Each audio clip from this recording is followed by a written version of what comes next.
Shalom, shalom. All praise to the Most High. Kind of like the shop, put down like, share, and subscribe to the channel.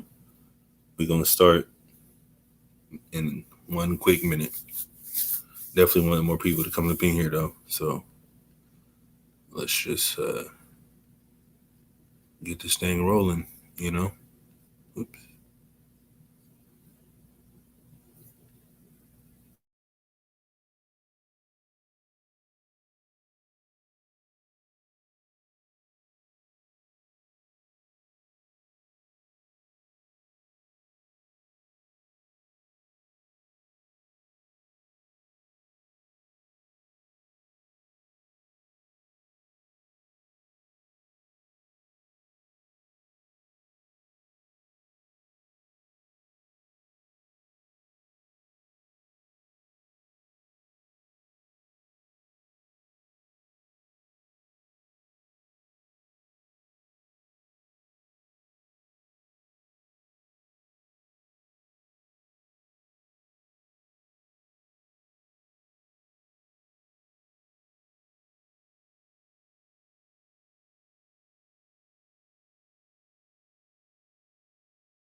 Yo, Shalom, can you hear me?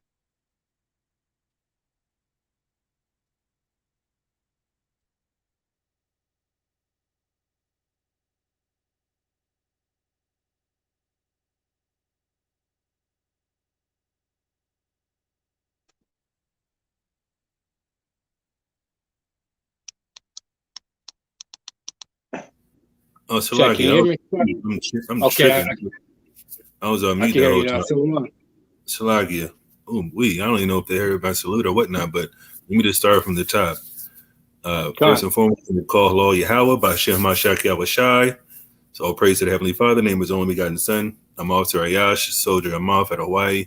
I'm an officer over in Northern California, as well as, the Hawaii Hakim as well. But, we're one body as well. So, it's all good. Con. Um, as you can see in the lesson title, it's called The Spirit to Be In and also The Spirit What Not to Be In. We just going to run down some precepts that I came up with. The Bible is massive. I can go into this all day, but just some pertinent scriptures that I thought were that need to be spoken upon. Different thought processes and different approaches as far as friendships and relationships. Because life is all about relationships, as you know. but this walk is so pertinent to everybody, that's in the truth per se. And we want to bring people in the truth as well. It's all about the spirit you carry and how you condone yourself and how you think about certain things. So some people get driven out of the truth by other people, by different means and things like that, how to get treated, men and women alike. But, it's about the Most High for the most part. So we can't think of it as, okay, this person's treating me a certain way, and, I'm just going to leave the truth because this represents, how the truth's supposed to be, because that's not necessarily how things work. But, that is a factor, and it also, there's things that we can control as far as who we be around and who we accept into our lives, and, who we take counsel from, and, who we learn from, things like that. And obviously the Most High steers your path, but, we also have to have that cognitive discernment and thought process of, okay, it's still going to be my walk alone because I'm going to be judged for my works as well. So we can't blame anybody. We can't put anything off on anybody. Obviously, whether you internalize what somebody teaches you or tells you as far as advice is definitely up to you as well. But, that's when the Most High can intervene and, show you a certain path to walk down that might be contrary to, what you've heard before. So can you see the precepts on the screen or no? I'm going from my phone, so it's pretty small. Okay, I'll just call out the scriptures you can read. Start with Leviticus 19:15 all the way through 19. Okay. And we can go start from there. Actually, Salakia, I'm tripping. Give me Sirach 6 and 7 and read down to 14. I forgot they don't have on the blue letter, they don't have Sirach in the blue letter, but let me pull it up on my screen just for the audience sake, and you can read it where you find it at. Sirach 6 verse 7 down to 14. God, it's the book of Sirach, chapter 6, verse 7. Go ahead. And it reads, if thou wouldest get a friend, prove him first, and be not hasty to credit him. Exactly. You got to prove a friend, test him out, might have to be in a certain situation with him, not necessarily a negative situation, but, ask some questions, ask her questions, or vice versa, things like that, whether it's relationship, whether it's, trouble at a job, or, what moves you should make. All that plays a part in, okay, maybe I can trust this person, and maybe I can learn from a different perspective, because everybody has different walks in life. And like I said, their experiences are different as well, because, that's how life is, your upbringing, where you grew up, people end up in certain places, cross country, different countries, things like that. So that person that you deem as a friend has to back you up in all facets of life, including the simple things like answering questions properly, giving you sound advice, whether it's like I said, a relationship for the most part. That's the main thing outside of this, the walk in the truth, because obviously we're in the truth together. We should have similar ideologies as far as just the laws and things like that and what to do in that context. But you still got to prove them, like I said, because some people believe differently in the same, walk that we're in, and some people might not give you the same advice because they have a different belief. They don't uphold the same standards as you. They might cut corners on certain things, but that's what you got to find out, But keep reading. Verse 8, for some man is a friend for his own occasion, and will not abide in the day of thy trouble.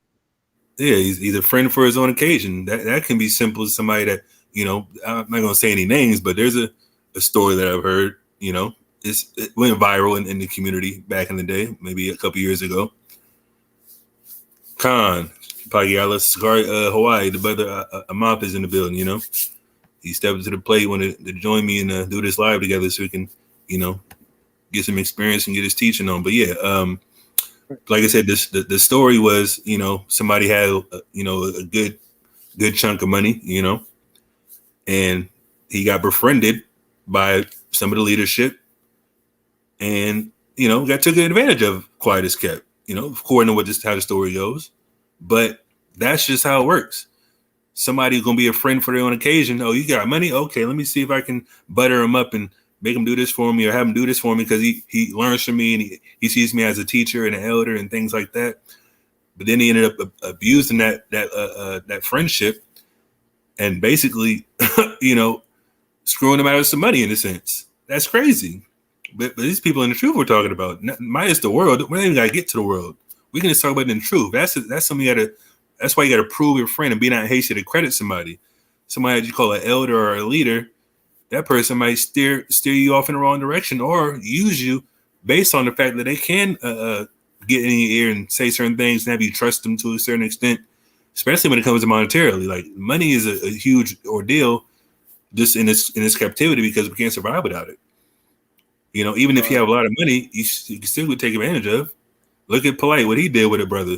He scanned him at like, what, 70,000? Something crazy like that. Because he trusted in his business plan or whatever he had going, whatever gift the gab he had with the mouthpiece, just gave him about his 70 racks. Like, damn, that's not a friend. He disappeared after that. You know? He was even, he was scamming women too that wasn't even well off, taking them for all they had and whatnot. You know? That's what I'm saying. $1,000 donation here, 5,000 here. Like, come on now. Sounds crazy. But that's just what prominent people do when they're at a wicked heart. Like I said, they don't see the people as someone that can abuse them up together and bring them up together.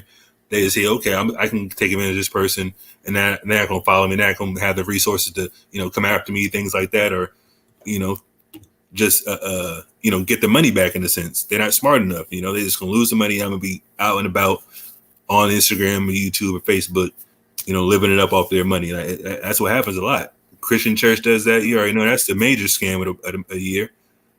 That's right. It goes down the drain for our communities, and we're still in shambles. Look what happened in Memphis just recently. A famous rapper got killed, gunned down, millionaire. Where's this money been going to the community? Has it been going? Turkey drives ain't doing nothing. I'm going to tell you that right now. That's right. That's ridiculous. Right. Ain't no goddamn turkey going to stop somebody from shooting somebody. I'm sorry. But everybody's all been out of shape over the brother out there. But guess what? That's what he was rapping about, right? He was rubbing shoulders with them same type of people, thinking it was cool. We all rap about guns and drugs and women.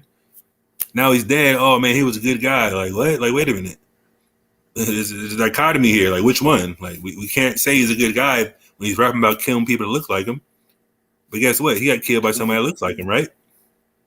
He didn't prove a friend. He didn't prove the city he was in because he knew that city is dangerous. Every Black and Hispanic community is dangerous in America because we're lost and we don't know who we are, and that's why we're doing this lesson. But what was that last part? Verse 8, and he will not abide in the day of thy trouble. The day of his trouble, young Dolph got gunned down yesterday, right? That was the day of his trouble. Nobody warned him. Nobody was looking over his shoulder. He was by himself. Like, it's not coming out. Said he just did camp over there last night. Right where he got gunned down at. Where was somebody that was abiding in the day of his trouble? That. You said what? I was watching Nakamia bring that out at that in that area. Exactly. That's what I'm saying. They're gonna knock me on the chat. Shalom, brother. That's what I'm saying. The brother Young Dolph. This is only the first scripture proving a friend. Young Dolph didn't have friends with him at that time. Nobody was looking over his shoulder. Somebody with that much money, that much resource that could help people along the way. Nobody was looking over his shoulder, standing outside the store. Hey man, there's people out front with guns in their hand looking for you. Maybe he would have got shot first, and he would have warned them. Not just saying he would have got away, but I'm just saying like that would have been a more of an opportunity for him to avoid that situation. If he had bodyguards, if he had multiple people outside looking around, waiting for situations like that to happen. But look where he's at now, in the ground, dead. Where he didn't prove a friend. He didn't. Nobody was abiding in the day of his trouble first and foremost because he didn't acknowledge the Most High. He wasn't keeping the laws. So that's what happens when you don't keep the laws. You get judged for it. But keep reading verse 9. Verse 9. And there is a friend who being turned to an enemy and strife, and to enmity and strife will discover thy reproach. Exactly. Is that a real friend? Somebody that is turned to enmity? Somebody that sees all the flashy money, the nice cars you got, a Young Dolph? Oh man, we're gonna hit a lick on that, brother. That's probably what they are. Just out of jealousy. Okay, you grew up over here, but you ain't coming over here no more. You think you high and mighty now. You can buy some cookies all you want, but hey, guess what? This your last cookie run, buddy. Ain't no damn Girl Scout stand, ain't no Girl Scout stand over here for you to just post up at and keep it pushing. Somebody knocked him off. They discovered his reproach. You thought you was high and mighty? Okay, come down to earth, literally, in a body bag. We keep reading. Verse 10, again, some friend is a companion at the table and will not continue in the day of thy affliction. Exactly. There's a lot of people mourning over that brother. Not just him. I'm not going to sing him out, but that's just a hot topic right now. Even at our level, at a social level that we're at in a middle class society, there's somebody that's accompanying you at the table, which can not necessarily mean a literal table is referred to eat at, but it's somebody that you're used to, somebody that comes around, like knows your family, knows your habits, knows they can call you, depend on them. But when bills start piling up, you go to jail or something like that. That's what happens. A lot of people go to jail. They don't have no pen pal, if you want to call it that. Sometimes a woman will stick around for a little bit, but if you got a long stint, guess what? They disappear. If you got a felony, you can't write nobody in jail. You can't call nobody. You can't visit them in jail. Not with no record. If you don't have a record, I mean, it's fine. But guess what? Who got the time to do that? You don't see them every day. You don't talk to them no more. So why are you going to waste your time writing them? Why are you going to waste your time, seeing them physically? Most of the time, these jails is 2-3 hours outside of the way. But guess what? That's part of life. That's why the Bible's so powerful, man. It speaks about all this in any scenario. That's right. It says not going to continue the day of your affliction. Just like somebody in the hospital. There's a different climate nowadays because of the pandemic that's going around. But guess what? Somebody goes to the hospital. You got to see them every now and then, just check up on them. You can't really trust people in there. But hey, most I put you in there. That's pretty much where you got to be till you get healthy. Or, somebody might, pass away in that thing. But that's just different comparable situations where somebody's at your table when you're healthy, but when you're in affliction, hey, I don't want to see him in that condition. You see that in movies a lot, right? You see that somebody goes to their house, but I don't want to see him no more. I don't want to see him looking like that. I'm just going to sulk over here in the corner. I'm not going to see him. Like, wait a minute. Why did you change that? Just because they changed, ain't you supposed to be a ride or die or something like that? That's ridiculous. But go ahead. Verse 11, but in thy prosperity, he will be as thyself and will be bold over thy servants. Man, that's a perfect example. You had something? No, I was going to continue, but that's what I'm saying. Like, in a day of prosperity, he's at yourself, meaning what? He's right next to you. He's thinking like you. He's moving like you. He's giving you ideas. That's because he had the perks, not necessarily drugs, but perks as far as just the upper hand on certain things. You don't got to worry about money in a sense. You don't got to worry about getting women because women flock to money as well. Whether that's a good or a bad thing. No bad sentiment towards them, but that's just how it works. And it also says men go work for women and go lose their wits for women. That's not a problem per se, but I'm just saying in reference to this, the context of you having money and you having nice things. Somebody gonna ride with you because they see you in a nice car. They see you in a nice house. They see you with jewelry on. Guess what? They're gonna be right next to you and being bold over your servants. Meaning what? They try to do how you do and tell people what to do because you got money. You in the club, you the one that bought the table. Guess what? Who's telling the bouncers and the bartenders what to do? Hey, give me this, give me that. Like, because that's your friend. You gonna do whatever for them. But that's not the right spirit to be in. Some people got to earn their keep. That's right. And like I said, just to harp back on Young Dolph, like I said, I'm pretty sure he had an entourage. But guess what? They weren't there when he got shot. And they were probably bold over his servants that was under him, his people that worked for him, and his secretary or whatever, managers, things like that. But guess what? The brother's gone now. That money pile's gone. They talking about he had all his masters, but I'm pretty sure they'd rather have him alive right now, not the royalties from his masters. Keep reading. Go ahead. Con, real quick. It's not just even when someone passed away, but someone that's in this high status level. They might not have a hit for a while or whatever, and start losing that momentum, and then nobody want to ride with him anymore. You know what I'm saying? Exactly. That's a good point. That's a great point. That's exactly what happens. Or like an athlete gets a season-ending injury or a career-ending injury. Some people can't do the analyst job. Some people can't, be a coach. They just disappear and fade into the wind, Unless you're like a superstar, okay, they want you around because you're a face. That's just how it works. But keep reading. Verse 12, if thou be brought low, he will be against thee, and will hide himself from thy face. Exactly. If you're brought low, if you lose your money, if you get robbed blind, like if you get go into a divorce and your wife or ex-wife takes you for everything, what's gonna happen? They're gonna look at you like, oh man, this dude ain't where he used to be.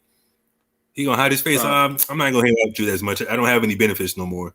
I'm gonna leech off somebody else. Like I said, art imitates life, but that's what happens in real life, literally. When you see all this stuff going on in movies, that's literally what happens in real life. People get cheated on, people get killed, people get, taken for money, get conned out of money, all that type of stuff. Being brought low in your health, all that type of stuff can happen. And that's what happens, obviously, when you don't prove a friend. When you don't bring them, I don't want to say you got to bring them through the ringer, but you in situations together and you test their character. And that's why the Most High says people are going to be tried through the fire, man. That trial by fire is that affliction, that turmoil.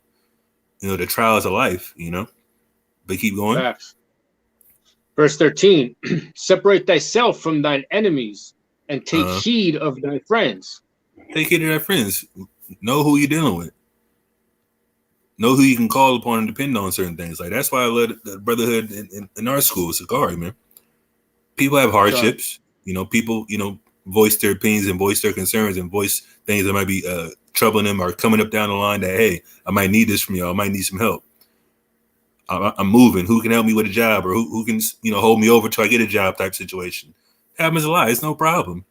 We got enough people in here that, most people don't have the means, but obviously we all come together, each chip in $5 a piece. Guess what? 5 times 100, that's a lot of money. $500. That's easy. That's a small thing. That's how you got to think of it as a community, as an Israelite community, not just our school. Like we can do a lot of big things if we all was on the same mindset. And it starts with the law, like I said. But a lot of people, have an individualite mentality. Some people don't trust people, which is, like I said, not necessarily the worst thing you can do. But the main thing we want is obviously for our people to come together under the law, says the commandments, having faith in Hamashiach Yahushua. And then once you come around the people that you're familiar with that, that are under the same banner as far as the truth. And if you want to get closer and dealing with business and relationships, things like that, that's when you implement the trying people by fire and, testing them out, asking them questions, things like that. So it's all about timing. It's all about, the journey in several aspects of this walk. But read the last one. Verse 14, a faithful friend is a strong defense, and he that found such. Go ahead. And he that hath found such an one hath found a treasure. Exactly. If you have a friend that's a strong defense versus somebody that's trying to, like I said, somebody try to kill you, and like young Dolph, somebody that tries to steal from you, you might, be that extra set of eyes, be aware of certain things that they might not be aware of.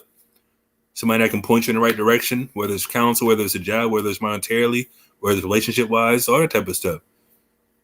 The community's big, but it's small, You want to deal with a certain woman, hey, what's up? Who knows about this chick? Like that thing happens a lot. Who knows about her? Who knows? Like, sisters ask, who knows about him? What's going on with him? I've gotten inboxes like that. And it's not a problem. God. We got to look out for each other. We can't lie to each other. We can't set people up for failure, Even though we might still treat them like a brother or a sister, we got to be real about certain situations. Hey, that person might not be for you. I know how you are.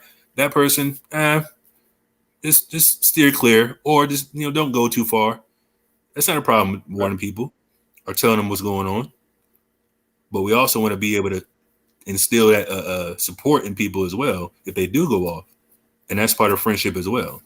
Being able to correct your friend, whether it's sternly, whether it's just a quick little pep talk, build up their confidence, all that type of stuff.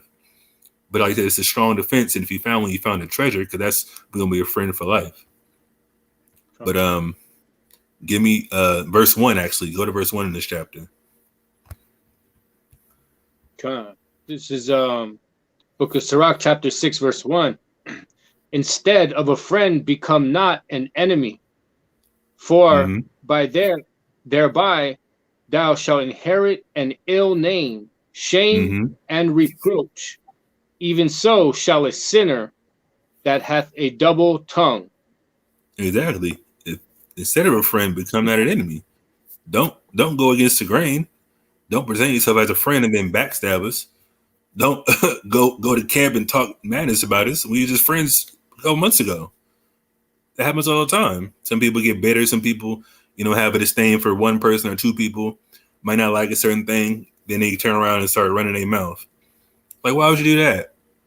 Like, none of us did anything to you personally. You might not like certain things that happens, but why you got to, run your mouth behind people's backs? Why you got to talk ill of certain people? Why are you trying to become an enemy? We're not saying people are enemies at this time, but why approach us that way? Why have that spirit on you? Why have that shame and reproach and lose respect for certain people due to your speech and what you're supposed to be doing on a daily basis, which is teach our people. If you're on the street corners teaching, don't down talk people that's actually doing the work with you. That's crazy, But let's go back here. Leviticus 19. Now we can go to Leviticus 19, 15 to 18. John, it's the book of Leviticus, chapter 19, verse 15. Ye shall do no unrighteousness in Shalom,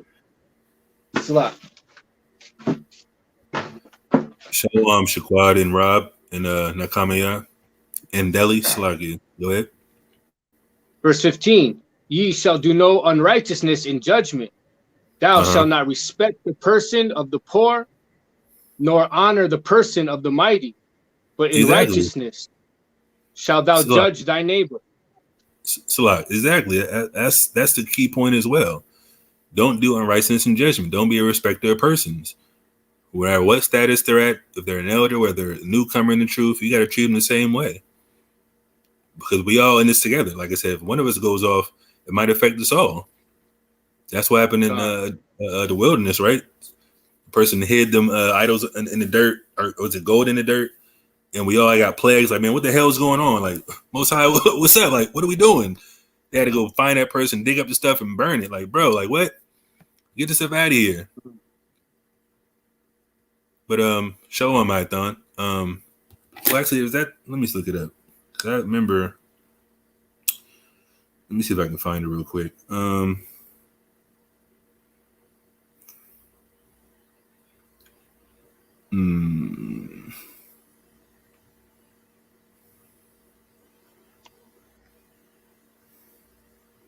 Was that in Numbers? So I don't want to look it up right now. Go ahead. That's just a one point. I gotta read it. Yeah, go ahead. Keep reading. Verse 16. Thou shalt not go up and down as a talebearer among thy people.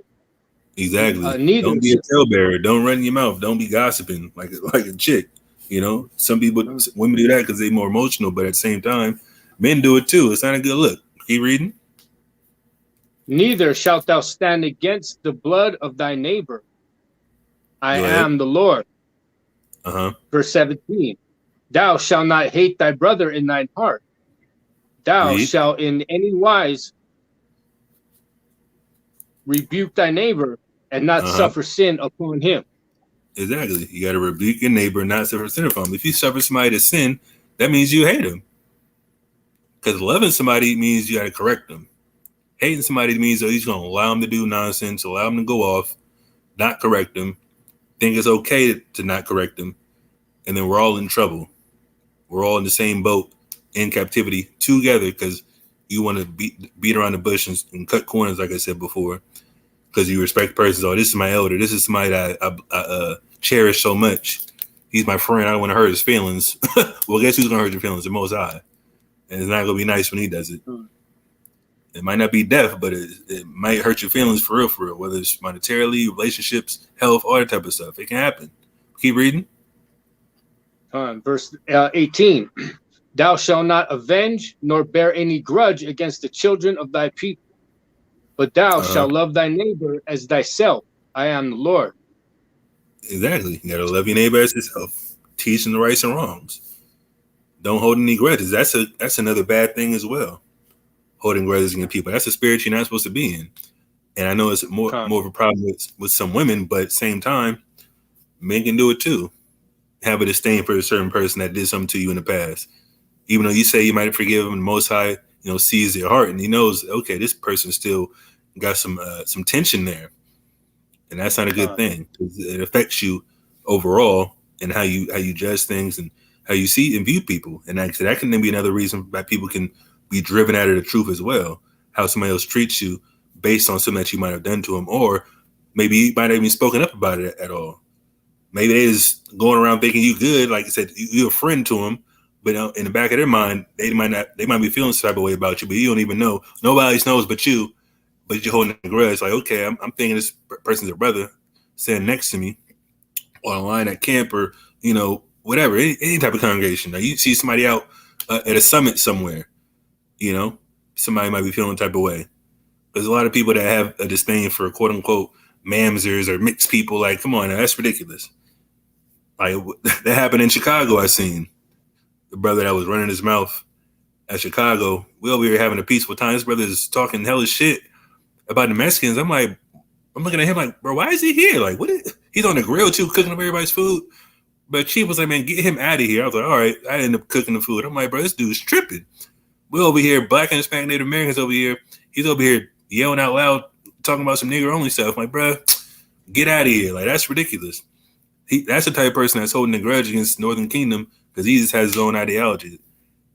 But like I said, maybe the Most High spirit in that way. But I'm just saying, though, that type of spirit isn't going to get him anywhere. Like, what are you going to do here? You going to beat somebody up? No. You're just going to run your mouth. So why don't you just get out of here? Shut up, slut. Listen, brother, them nigger always be killing me, bro. I'm just keeping it real. I mean, was Moses' sons and children mamzers? You know what I'm saying? They would say, of course not. They would say, of course not. But we know that argument. That's the first. Right. That's the first question we go and ask them, and they gonna run. Oh, well, that was before the law. Like, no. If it applies one place, it has to apply everywhere. So it's just a stupid doctrine. But I'm gonna say that's just an example of somebody holding a grudge and children, even though they might not see him as a people, even though they might not see quote unquote Mexican as a people, but they'll definitely be friends with white people for sure, which is a egregious act, honestly. But anyways, read 19. No, I don't even need 19. Actually, I don't know why it's even there. Okay. Slacking. What's the next one? Proverbs 26 and 20. Shalak. I don't know why I went down here. Proverbs 26 and 20 to 22. The book of Proverbs, chapter 26, verse 20. And it reads, where no wood is, there the fire goeth out. Mm-hmm. So where there is no talebearer, the strife ceased. Exactly. Where there's no wood, this is making a comparison. Go to a camp spot, try to start a fire. No, hold on real quick. If you go to a camp spot, try to start a fire, it's not going to happen. There's going to be a few leaves going to burn up in seconds. So just how that works, just how a person that causes strife, that talebearer that runs by people's back and talks shit about people, if he's not around, if he's not even in the congregation, he's not in the summit or any type of Israelite community, nobody's gonna be at strife. Nobody's be at their necks. They're not gonna be thinking any type of way. They're not gonna have their moods changed in a negative aspect because this person's not around no more. That's how it's working. That's the spirit you're not supposed to be in. Don't have people that cause strife around you. Go ahead. Verse 21, as coals are to burning coals and wood to fire, so is a contentious man to kindle strife. Contentious man to kindle strife. Kind of contentious man to kindle strife. He's going to be there just for that purpose, to kick up dust, get on people's nerves, get under people's skins, and have people face all frowned up mad because this dude's, talking madness. Whether it's about the word, whether it's about other people, who knows? But that person is not good for people's spirit, even his own spirit. That's not the spirit you're supposed to be in, like I said. That's one of the things you're not supposed to do. Because it's a sin. Being a talebearer is a sin. You can't do it. We just read it, right? We just read it in Leviticus. You're not supposed to be a talebearer. So somebody being a part of this particular act, you're in sin and need to repent expeditiously. Keep reading. Verse 22. The words of a talebearer are as wounds, and they go down into the innermost parts of the belly. Exactly. You might hear something from somebody, I heard this about this person. Like, what? Like, what are you talking about? You heard that from who? Oh, someone such and such told such and such, and they told me that you were doing it. Like, what? Like, whoa, wait a minute. Like, that dude was a damn liar. That can make you feel some type of way. That's why it says it goes down to the innermost parts of your belly. It's in your core now. Like, oh, this dude's lying on me, spreading false rumors, spreading a false report, being a talebearer. That's gonna make you have disdain for that person and possibly have a grudge towards them. So it's a domino effect. It's a wound to you because first and foremost, it's not necessarily something you're gonna heal up like a scratch on your arm. It's gonna be in your spirit because, like, damn, like this dude, I don't even know who he is, or maybe you do know who he is. Even if you know who he is, that's gonna be even worse. Like, damn, I know this dude. I just seen him, like I said. Right. He was just around us. Like, this dude's over here running his mouth now. This is crazy. Like, and that's when it can be, like I said, what do you mean the Quar Las Vegas Black Cloud? What are you talking about? That's you? I just want to make sure because I know that brother personally. If that's you, then it's all good. Salakia.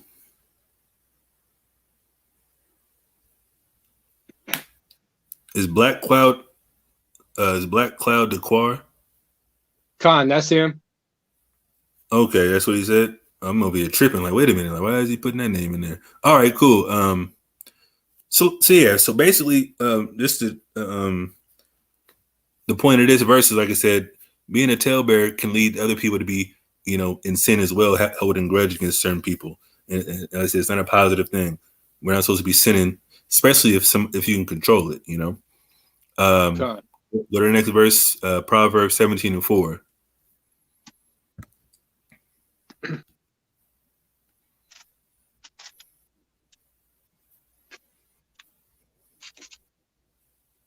The book of Proverbs, chapter 17 and verse 4.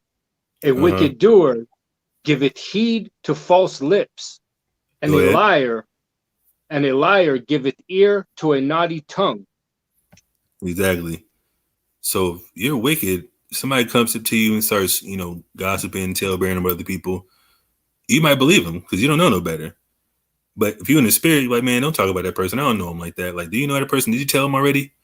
That's what you should tell them. Like, okay, did you tell that person to their face about what you're telling me? Like, why would you? That's not how you make a friend. Like that. I mean, that's how some people make friends. They just talk shit. Like I said, nigger only or OT only people. They can make friends pretty easily. Oh, you see Assad and the chief and Alizar and he has a white mom. Like these dudes are wicked. Like it's all rhetoric, man. Because first and foremost, they can't prove their point. Secondly, they're running their mouth like girls. And thirdly, why even waste your time? Like, why even waste your time on people that you don't like? Teach your doctrine. Go out on the streets or go online and do whatever you need to do. But that's what a wicked person would do. A false lips is going to lie to him, and you're going to take heed to it because you're wicked as hell as well. And that's the spirit you're not supposed to be in. That's the focal point of this whole lesson. The spirit you're supposed to be in versus the spirit you're not supposed to be in. And it's another thing you're not supposed to do. Go to Proverbs 25:14. So book of Proverbs, chapter 25, verse 14. Whoso boasteth himself of a false gift is like clouds and wind without rain. Exactly. A lot of people do that. I'm not going to say a lot of people, but I've heard stories. Personal story, some brother used to be in school. Told me he could heal people. Like, bro, like, why would you say that? Like, you recording it and like, bro, like, what? Why? they used to try to boast about, oh, why can't anybody else do this but me? They're not in the spirit. Like, wait a minute, like our office might not be to that, honestly. So why boast about saying you can do it and we can't? Like, maybe that's not what Most High calls us to do. Maybe our gift is what we're doing on the streets, prophesying, bringing people into the fold by presenting ourselves a living sacrifice on the streets every day, or every week, whatever the case may be, and breaking down strongholds spiritually. Isn't that a gift as well? Isn't that like a healing protocol or process to healing? As far as the first step, if you want to call it that. It's like clouds and wind without rain. It means it's not even real, because that spirit of boasting. Too. That spirit of boasting and pride is not a good spirit to be in as well. I don't think I have too many scriptures on pride, but we'll get to it in the midst of this lesson, I think. But go ahead. Khan, this is the book of Galatians, chapter 6 and verse 3. For if a man think himself to be something, when he is nothing, he deceiveth himself. Khan, go ahead, break it down. Oh, so, like you said, the brother trying to say that, I'm just using him as an example, is that, he boosting himself up, but that he's saying he's a healer. That might not even really be true, Exactly. So if you really, so if you be claiming you something, you most of the time is probably really even nothing. You know what I mean? Exactly, and that's exactly what the verse says. You're boasting yourself of a false gift. It's like clouds and wind without rain. You see clouds forming. It's getting dark a little bit. The wind's gusting up, but where's the rain at? Oh, it was just a false. It was a false report. Just kind of like the weather does it. They have certain things they can predict. Oh, it's gonna rain at such and such time till such and such time. Get outside. Oh, it's sunny as hell. Like, oh man, these dudes are tripping. Right. That's how it works. The Bible got everybody a number, man. I'm telling you, it's crazy. But yeah, give me Psalms 11 and 5. Salakia. Okay. Shalom, struggle, Bill. It's the book of Psalms, chapter 11, verse 5. The Lord trieth the righteous, but the wicked and him that loveth violence, his soul hateth. Exactly. And that's a powerful precept. The Lord trieth the righteous means what? He's going to try you just like our people are supposed to try friends. He's going to put you through the ringer, like I said, the trial by fire, and come out as fine gold, as they say in Isaiah. And I believe in the Apocrypha as well. Lord won't really be that number, but I'm just saying, the other side of this is what? The Most High said he hates people that are wicked and that are violent. And our people have a not necessarily people in the truth, but just the carnal mind is enmity with the Most High, and carnality leads you to be wicked because you're not in the spirit. You're not doing spiritual things. You're not in the spiritual mindset of a walk of the truth. So you're automatically going to be violent because, first of all, you're probably in sin for the most part. Everybody around is in sin. And if you're in sin, the wages of sin are death, which is a form of violence. But you being violent towards your own brother and sister, I just seen a video earlier, even though I think it was an Edomite that he was beating up, the ex-NFL player. I just seen a video earlier. It might have been an Edomite, but either way, that's violence as well. Like, you're embarrassing yourself. You went viral for the wrong reasons. The Most High hates that, especially towards young people. Like I said, the people that kill young Dolph, the Most High hates them. Period. That was senseless act of violence, man.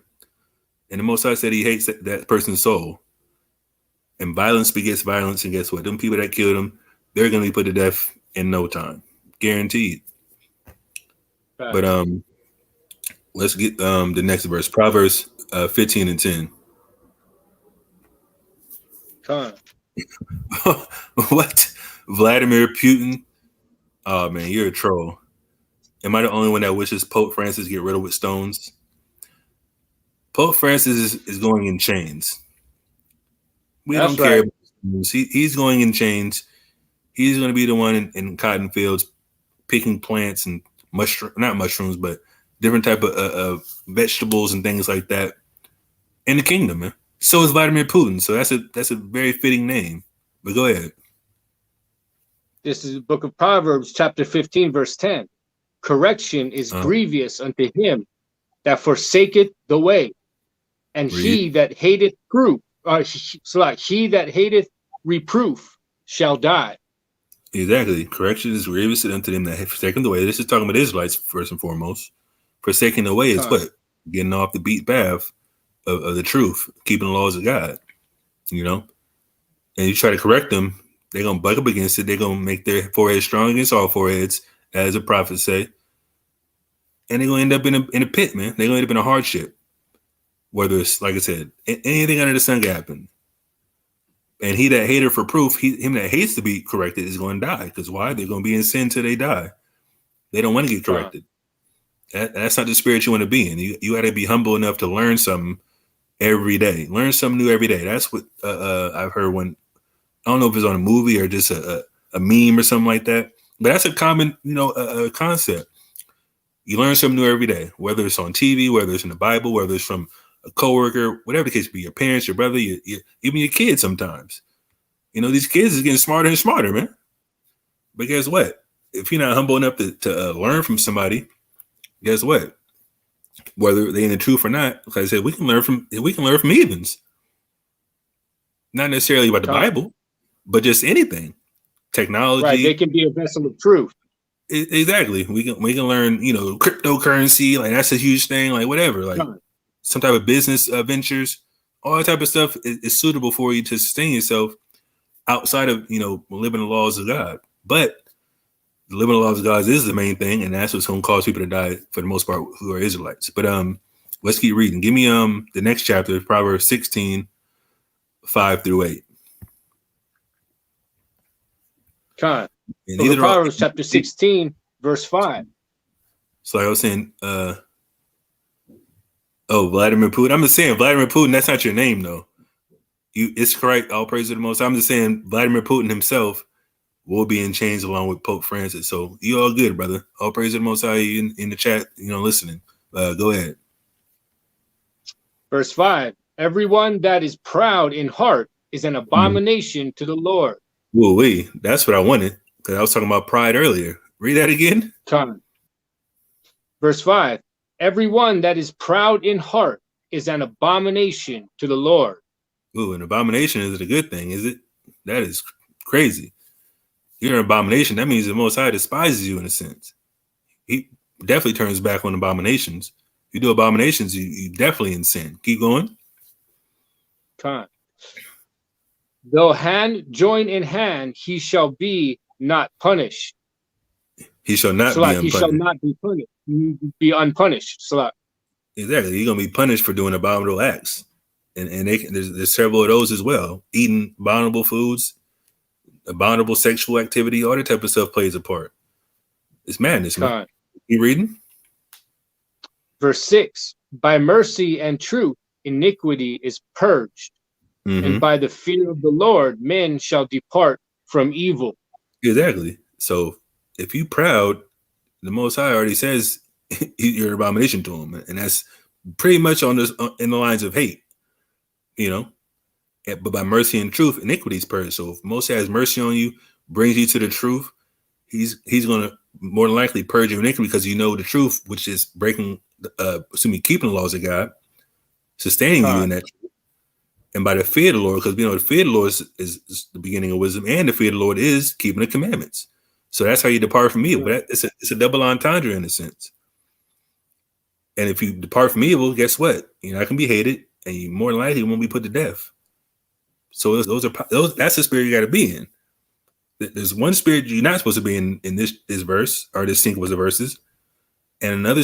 The next verse, verse 6, is the spirit you should be in as an Israelite.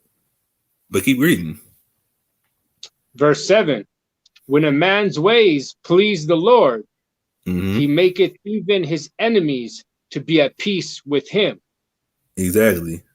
For the most part, people in the truth, we please the Lord the best we can, keeping the laws of God, as it says in Judges 11:5, to the best of our ability, the best we can, not be able to, necessarily keep holy days the best we can, different sacrificial laws, all that type of stuff. There's no temple, everything under the sun that we know we should be doing, we try to do to the best of our ability in our location, wherever we're at. And for the most part, if we're not partaking in certain activities, the Most High is, for the most part, not going to put us in behind enemy lines to have us in a dire situation. So our enemies are going to be at peace with us. We're not doing things that are going to bring judgment upon us, you know. But read the last verse. This is verse 8. Better is little with righteousness than great revenues without right. Ooh. Exactly. You got to have a little righteousness, better than somebody that's balling out of control, that don't know what's right or wrong. You know, the Most High sees that better than, just like in the New Testament, where the old woman put 2 pennies in the jar. How much I recognize her more than anybody. People putting in thousands of dollars. Okay, she put her last in, and she has all the faith in the world. The faith is a grain of mustard seed. She put her last 2 cents in there and was recognized by Yahweh. Okay, this person that's the spirit you got to be in. Being a little righteous is better than somebody that's living it up, having all the fame and fortune and glitter and glam, whatever the case may be, thinking they high and mighty. It's better to be righteous. Better to not eat pork. Everybody else eating pork, shrimp, crab, and lobster at a dinner table. Guess what? You might be with them, but guess what? I'm not going to eat that. You know. Right. It might be some message job, a company luncheon or whatever. A sponsored, you know, a little getaway. They serving abominable foods. What she gonna eat? I'm gonna eat a salad. I don't eat that. You know, that's a little righteousness. You know, it's better than whatever they got going on. Let them eat the clams and all that nonsense. You know, but that's it. Give me Proverbs 6 and 16 to 19. And like and share the video some more. Baba Gushah. For the it's the book of Proverbs, chapter 6, verse 16. These 6 things doth the Lord hate. Yea, even Most High hates. 7 are an abomination unto him. Exactly. 17, a proud look. No, I was saying these are more things the Most High deems that he hates. The Most High does hate in the Bible. The silly Christian will be, oh no, that's the Old Testament. Oh my God, like no. But at the same token, they'll admit God don't change. The Most High Yahweh don't change. We know that. But then they'll say something like this, something silly that this don't count. Like, what are you talking about? Right. Why is it still in the Bible? Just have a New Testament only Bible. Don't even read the Old Testament. Because this is still holding true right now. Go ahead. Verse 17, a proud look, a lying tongue, and hands that shed innocent blood, and heart that deviseth wicked imaginations, feet that be swift in running to mischief, a false witness that speaketh lies, and he that soweth discord among brethren. Ooh-wee. 6 and 7 things the Most High hates in our abominations. So we correlate hate and abomination in the same context. So guess what? A proud look, the Most High hates. Somebody that's a liar, the Most High hates. Somebody that has violence, we read that earlier, the Most High thinks you're abomination and he hates it. So Black and Hispanic people that's doing all that type of stuff, and that's commonplace actually in our community. People being proud and lying and killing people. You can kill people with drugs. People sell drugs like it's cool. That's a form of murder, especially when it alters people's minds. That can set them up for failure in the long run. That's a bad thing, man. It's not the spirit you're supposed to be in. All these things are the spirit you're not supposed to be in, and that's what's in the Bible. We gotta internalize all this stuff, and we read something like this. Okay, I can't do that no more. I can't think like that no more. Pray. You gotta have people pray for you or pray for yourself. Most I remove that spirit from me. Remove those demons from me, man. I don't want to be like that no more. What's that? I was just saying, absolutely. Exactly. It says, in a heart that devises wicked imaginations, that can be anything. That can be adultery. That can be, plotting and planning on people, to steal from, like I said before. That can be several things in that category. Feet that be swift to running mischief. That's another thing, like I said, that our people are just prone to do. Robbing people blind, what's another thing that people do? Random mischief. Like I said, that can be a lot of different things as well. A false witness that speak lies. That's another thing I just read. A talebearer. I mean, even though it's not necessarily speaking a lie, but gossiping, that's false talebearing. But a false witness is, lying about certain things as well on somebody. Somebody might see a video or a post and just make up a whole scenario in their head about it because they might not like that person already. They was waiting for a chance to pounce on them. That happens a lot in Israel. So right. People are just viewing from afar and they see they see a chink in somebody's arm. Oh my God, they did this now. Like that whole Passover situation. People came out the woodworks on SICARII. Like, where'd you come from? Why are you like what? Like, oh, okay, like this how you really feel? All right. Now I know who's on my side. Now I know who really cares. Because obviously, it says if you find your brother in the fault, you're supposed to correct them and be there for him, lift them up. Don't just jump out the window and try to get some clout and do that type of stuff. That's madness, man. Everybody's not perfect at the highest level. People have been in this thing 20, 30 years. Who knows? I'm pretty sure they have faults and things that they go through, whether it's with their family or things like that. But guess what? Speaking a lie on or bearing a false witness on somebody, that can lead to somebody's death as well, whether it's their own or the person that you're gossiping about. And the last thing is what? He that soweth discord among brethren. That's probably one of the worst things. That goes along with talebearing as well, which is a sin. And ultimately, everything on this list, the Most High hates. So if the Most High hates you, guess what? You're more than likely not going to be on his salvation list unless you repent, You get shot at the cookie store. Man, exactly. Is that exactly what the rap game breeds, though? Rapping about killing people, sleeping with somebody's girl. That's sowing discord among brethren. Oh, you gonna kill somebody on the other side of the city? Okay, that's sowing discord in my eyes. The Most I gotta hate you. But that's it. Yes, sir. Give me Proverbs 19 and 24. Let's get in another spirit you're not supposed to be in. Actually, I think I'm skipping something. Slacky. Give me Proverbs chapter 19. Right, hold on. Go ahead. Oh yeah, I skipped a couple verses. Ooh, give me Sirach 10 and 6 to 7. See, that's why I forgot. I stopped. I had this on my phone, but not the blue letter. Yeah, the blue letter is not. I don't have the apocrypha. I got like 4 apocrypha verses real quick. Salat. Give me Sirach 10 and 6 to 7. And I'll get the next one after that. It's the book of Sirach, chapter 10, verse 6. Bear not hatred to thy neighbor for every wrong, and do nothing at all by injurious practices. Exactly. Don't hate your neighbor for everything that they do. Like I just mentioned, that whole Passover situation, it brought out a lot of people that probably had something to say about us, whether, like I said, whether it was warranted or not. But guess what?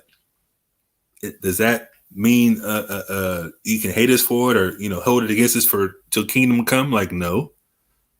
For the most part, like I said, you're not supposed to hate anybody that's an Israelite. Even though the Most High can hate what they do, but you're not supposed to hate them. You're supposed to, be there for them, like I said, build them up, tell them, okay, you should have made better decisions, which is obviously what we're supposed to do for the most part. But let me read it in the GNT real quick, verse 6. It says, don't be angry with someone for every little thing he does wrong. Don't do anything out of injured pride. That's what it's talking about. Don't retaliate. Don't, go gossiping, like I said. Don't sow discord after a situation, after somebody does something wrong. You might not have to be friends with them anymore, but guess what? You don't got to, run your mouth about them after that.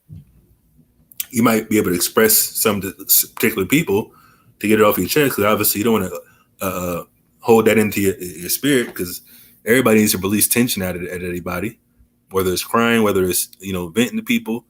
But it's different from venting and getting help and sowing discord and gossiping and talebearing, things like that. But read the next verse. Chapter verse 7. Pride is hateful before Yahweh and man, and by Read. both doth one commit iniquity. Exactly. So the Most High hates prideful people as well, and so does certain men that recognize that. He can recognize somebody that has pride. You know, it's how they talk, how they carry themselves. So this dude's prideful. He don't want to listen to nobody. He don't want to, he thinks he's better than people. Like, that's ridiculous. We're all in the same boat, right? Like I said, somebody that has money might be a little more prideful because they have money. Somebody that got a fancy job or, anything, like I said, they can fall in multiple categories, but the Most High is not dealing with that. Let me read it in, actually, it says the same thing in G and T, but that's not a problem. The next one, Sirach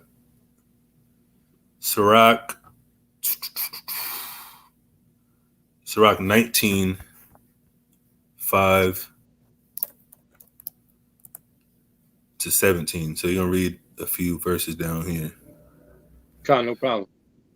So Book of Sirach, chapter 19, verse 5. Mm-hmm. And it reads, whoso taketh... Issachar, where you at? What city you in?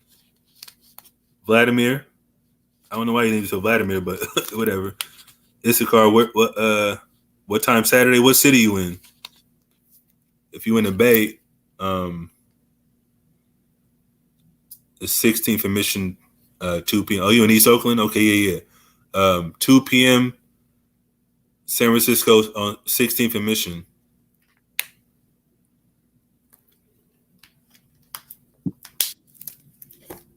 But go ahead. God. The Book of Sirach, chapter 19, verse 5. Whoso taketh pleasure in wickedness shall be condemned. Read. But he that resisteth pleasures the crown of Sirach. But he that resisteth pleasures crowneth his life. Read. Verse 6. He that can rule his tongue shall live without strife. And he that hateth...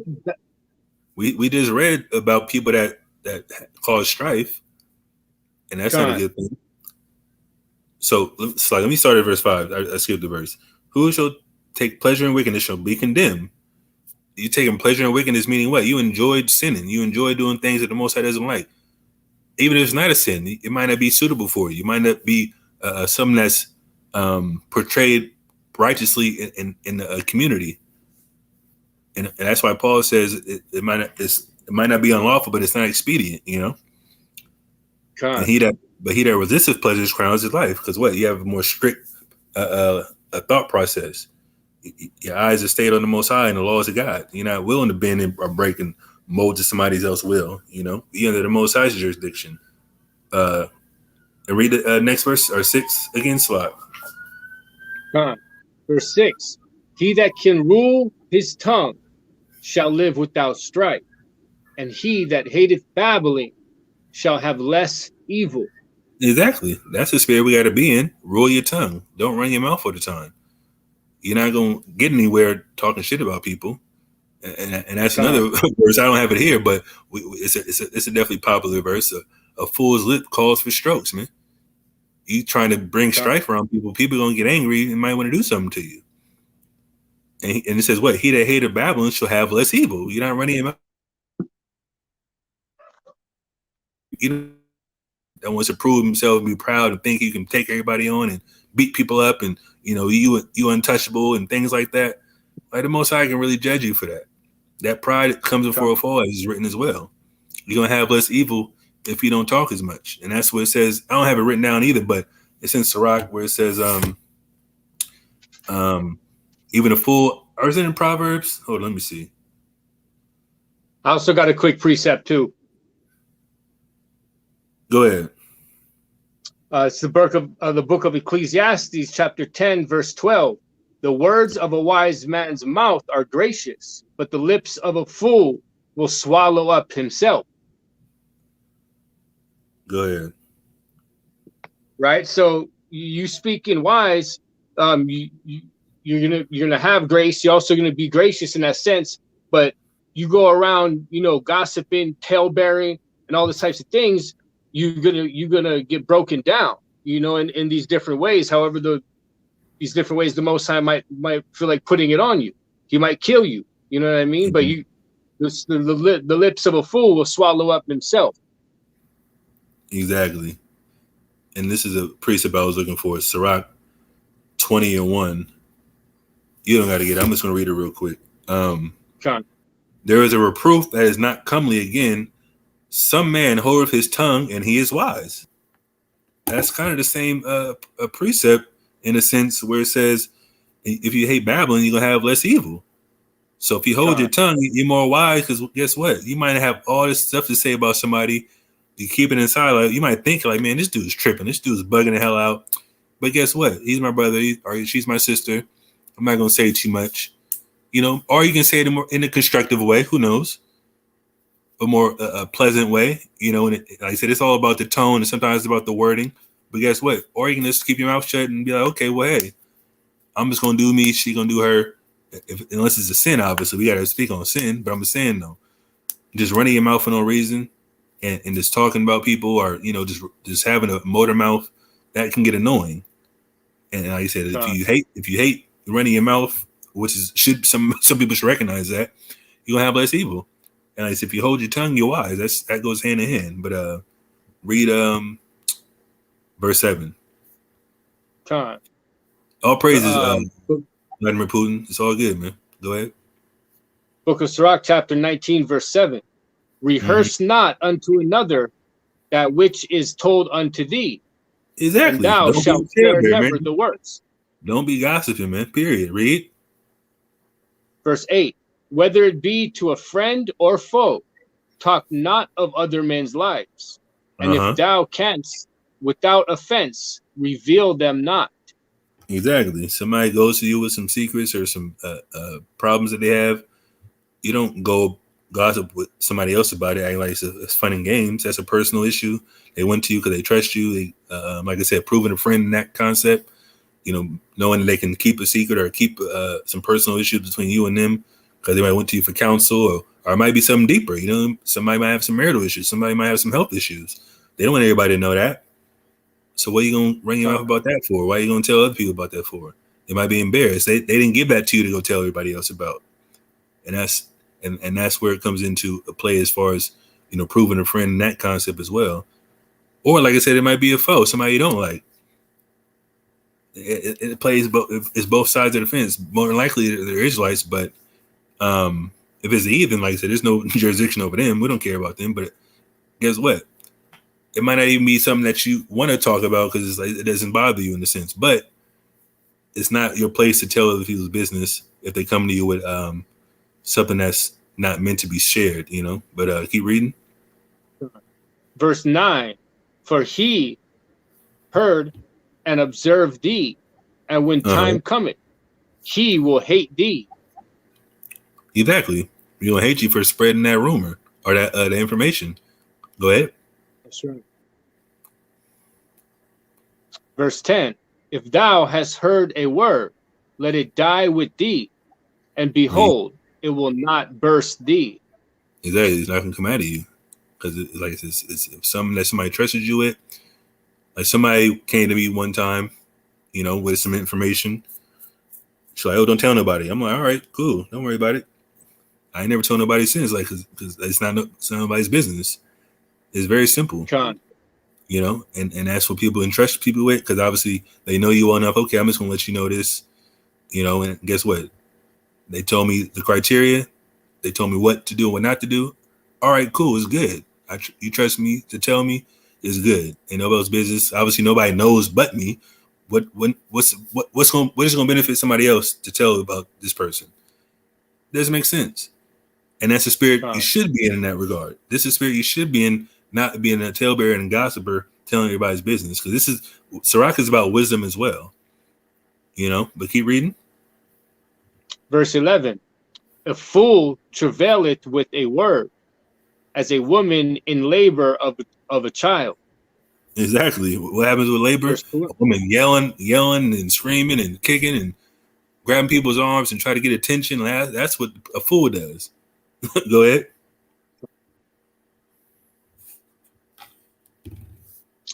Verse 12.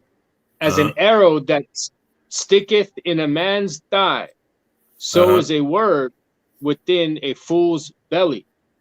Exactly. It's a sore thing. Like, you got to get it out. That type of thing. That's what it's referencing. If an arrow gets stuck in your thigh, like, man, you can't wait to pull it out. You can't wait to tell somebody a secret. That type of thing. That's what it's making a comparison to. Read. Verse 13. Admonish a friend. It may be he hath not done it. Read. And if he hath done it, that he do it no more. Exactly. You got to warn him. Hey, man, what's going on? If he didn't do it, okay, my bad, bro. But don't do that. Don't give me that inclination that you are the type of person. You know, that's what you got to carry it as. Go ahead. Verse 14. Admonish thy friend. It may be that it may be he had not said it, and if he had, that he speak it not again. Exactly. Warn him again. Hey, what's going on? Somebody said this and this. Then he comes, okay, bro, I didn't say that. Why would he say that? That's ridiculous. You know, it happens all the time. Miscommunication, you know, hearsay. And I said, if he did do it, hey, bro, like, quit doing that. Like, don't be a talebearer. Don't be in sin. Don't let what I told you die with you, or whatever someone else told you die with you as well. Don't spread rumors, that type of thing. Keep reading. Verse 15. Admonish a friend, for many times it is a slander, and believe not every tale. Exactly. Sometimes it's a slander. Somebody just making stuff up because they don't like you. A lot of people don't like SICARII. I'm gonna let you know that now. There's no pride involved, but I mean, hey, we're one of the top camps in Israel. No, obviously we have great leaders, in my opinion. Like I said, some people can feel the way how they feel, you know, whether it's, you know, personal, how we deal with people in debates and whatever the case may be. Is it a sin? Not necessarily, no. Some people can feel a way about it, but guess what? Most of the time it's slander because they don't know no better. They can't defeat you in a debate, so they make up stuff. There's a post I seen Assad make. They had a debate with some people. So I took the post down because I just found out Assad's a mamzer. What? No, you took the post down or the video down because you got cut. That's what happened. You debated us and you got cut. No pride. Guess what? The debate was for learning purposes. Guess what? I believe who I've learned from, they have the proper understanding. That's just how it works. And you took the video down because whoever you learn from, your followers who you teach, guess what? You might not have done as well as you thought, you know? But that's what happens in the truth. It happens in real life. Some people just run their mouth to try to sow discord, especially over a chick. That happens a lot. It's a fairy tale. It's a tale from somebody that's trying to sow discord or break up certain relationships. All that type of stuff happens, and it's another example in the Bible, man. Don't be a slanderous person. Don't run your mouth. Don't make up stories to try to get somebody on your side that you know, like maybe a woman or something like that, or a position at a job, things like that. It's not beneficial. But keep reading. Verse 16. There's one that slippeth in his speech, but not from his heart. And who is he that hath not offended with his tongue? Exactly. There's the one that slips in his speech. He might have said something, might have turned, or, you know, maybe said a hurtful word, you know, in a sense to somebody that he trusted, or whatever case, or a woman, like I said, the vice versa. That happens a lot. You know, especially in a relationship with a man and a woman. Some people say some hurtful things because they know you, and you spent time with this person a certain amount of time. You might say something that hurt their pride or hurt their ego, or, you know, whatever the case may be, because they invested time in you. They have emotions for you. So guess what? They're invested in you so much that whatever you tell them, if it's too much negativity, they're going to take it to heart and think you might not like them as much or love them as much, things like that. But guess what? Your heart, which is your mind, how you're thinking about it, it might be, like I said, a corrective situation. You might be trying to give them some constructive criticism, and they might not take it that way. They might think of it, okay, this dude's trying to talk shit about me, or this person's trying to, you know, steer me in the wrong direction or talk down on me. But guess what?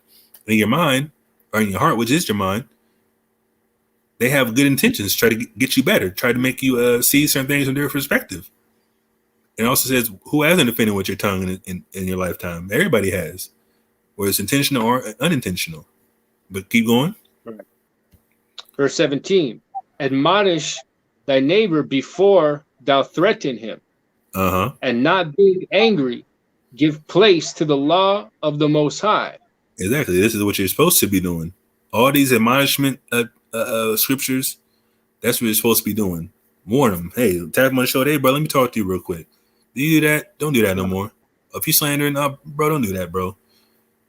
Somebody slips with their tongue. Oh, man, like, why should you do that? Or don't threaten them. Like I said, you might be mad, hear something, like I said, somebody running their mouth behind your back. You walk up to them, hey, bro, like, I don't like the way he was talking. And sometimes, like I said, a full call for strokes. But like I said, if it's somebody that you had a friendship with, or you might not know personally, you can't just invite them to catch a fade. You gotta see what's going on. Or hey, let's go to the judge.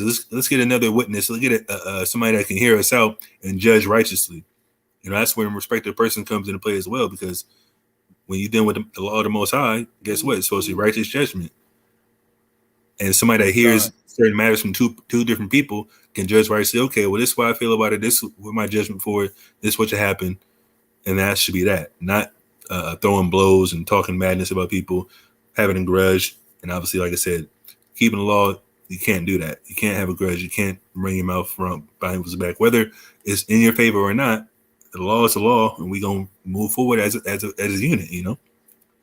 Whether it's like I said, a woman and a man is a relationship, or brother to brother, sister to sister. But keep reading. Verse 18, the fear of the Lord is the first step to be accepted of him, and wisdom obtaineth his love. Exactly. That's what we got to be. This is the spirit you should be in. Fearing the Most High, being acceptable of him, which is what? Keeping the laws. Goes hand in hand with this scripture.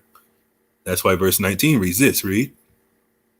Verse 19, the knowledge of the commandments of the Lord is the doctrine of life. Exactly. And they that do things that please him shall receive the fruit of the tree of immortality. Exactly.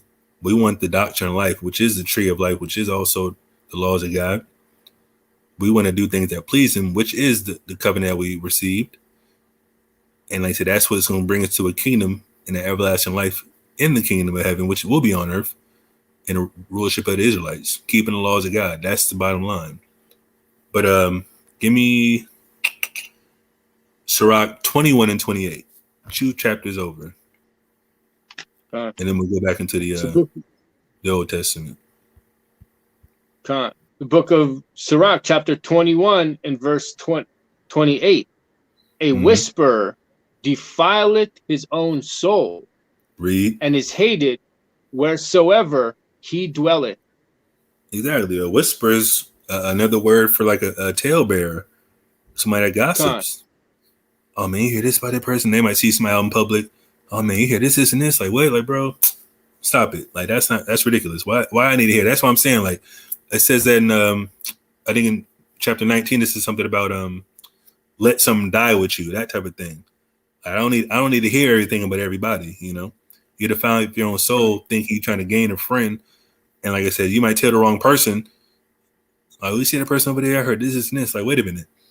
You might be talking to somebody's family. You might be talking to somebody that cares about them.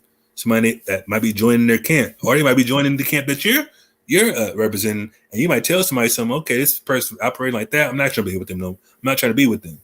That type of situation. It's not necessarily saying hate it, like, oh, you can't stand a person, but hatred can be, okay, I don't want to be around them no more. I don't want to congregate with them. That type of thing. That's what it says. You're gonna be hated wherever you dwell because you operate in it in a negative fashion, which is the spirit you're not supposed to be in, which is the title of this whole class and this lesson. Give me let me stop sharing. Where are we at? Proverbs 25 and 14.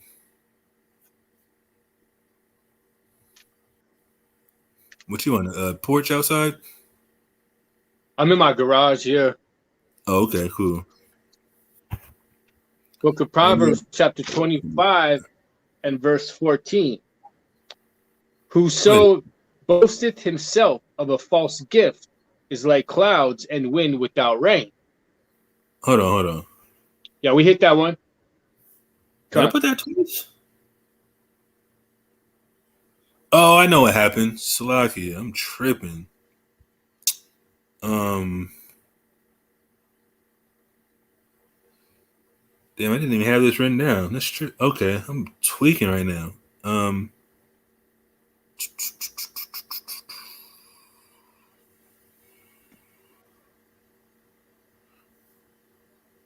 Salakia, I know what happened.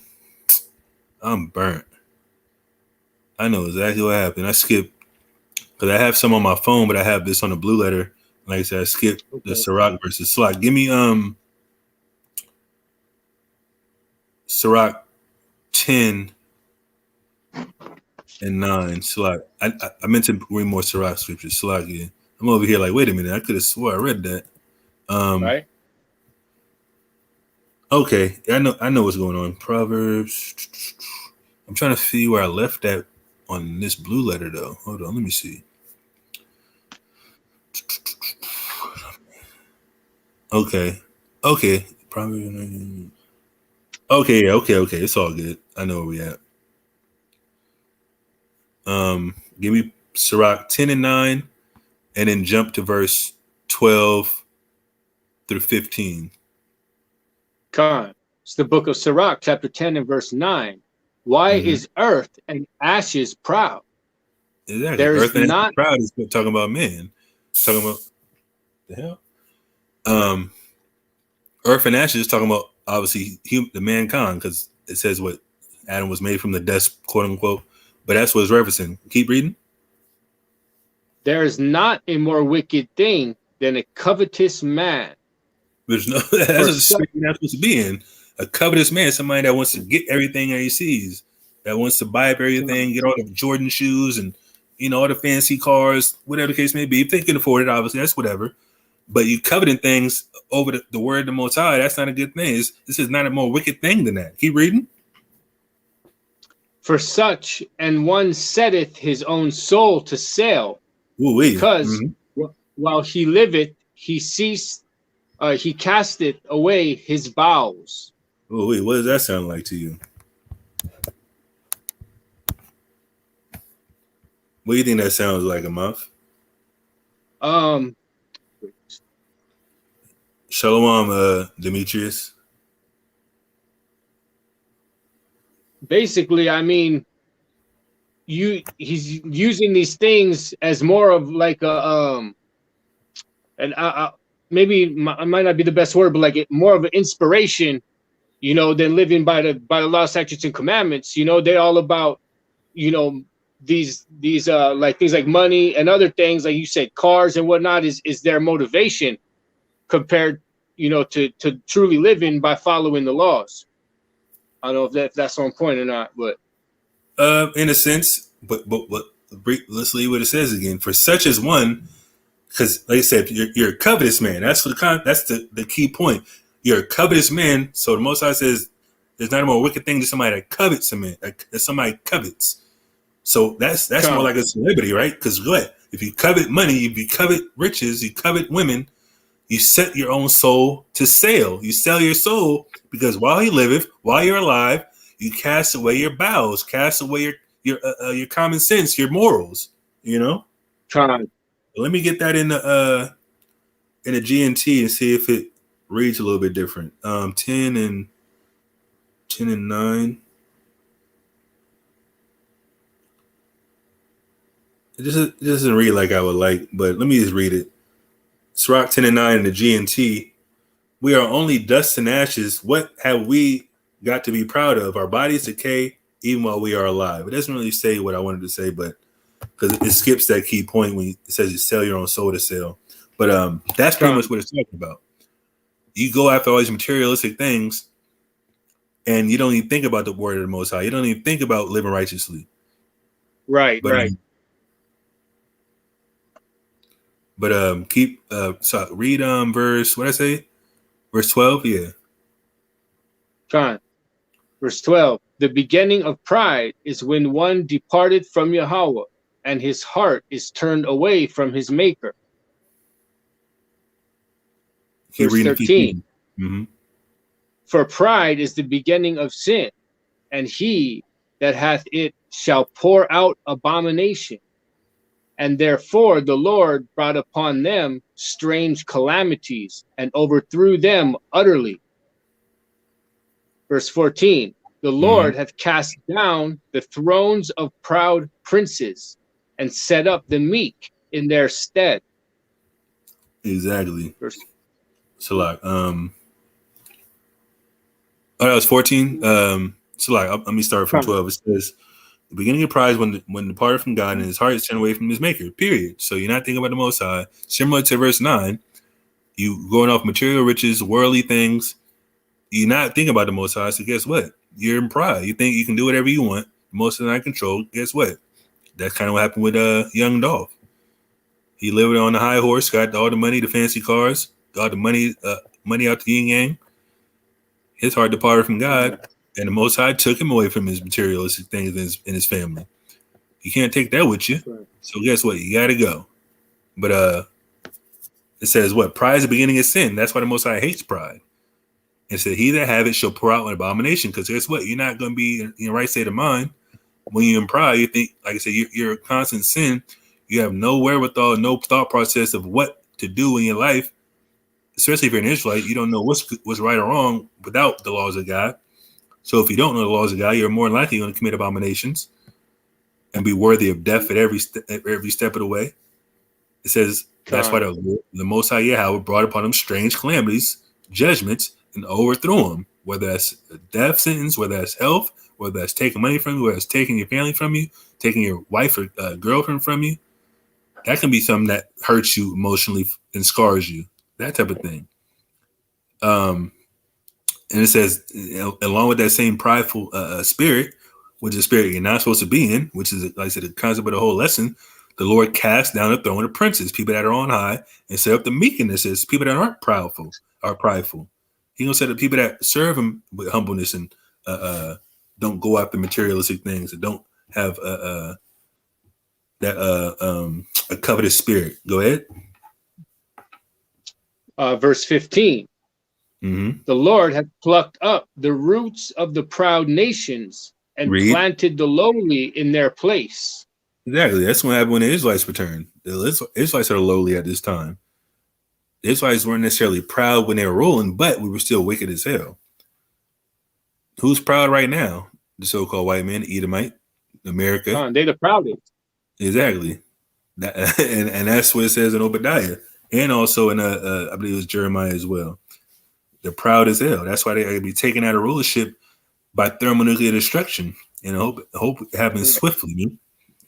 And the lowly is the Israelites being put in their place, being built up in the spirit, at this particular time until that day. But I was 15. Okay, give me okay, so like I know I read some of this already. Sirach 37. That's what I want. Sirach 37. Because I know I read some of this already. Sirach. Hold on, where was I at? Sirach. Hold on real quick.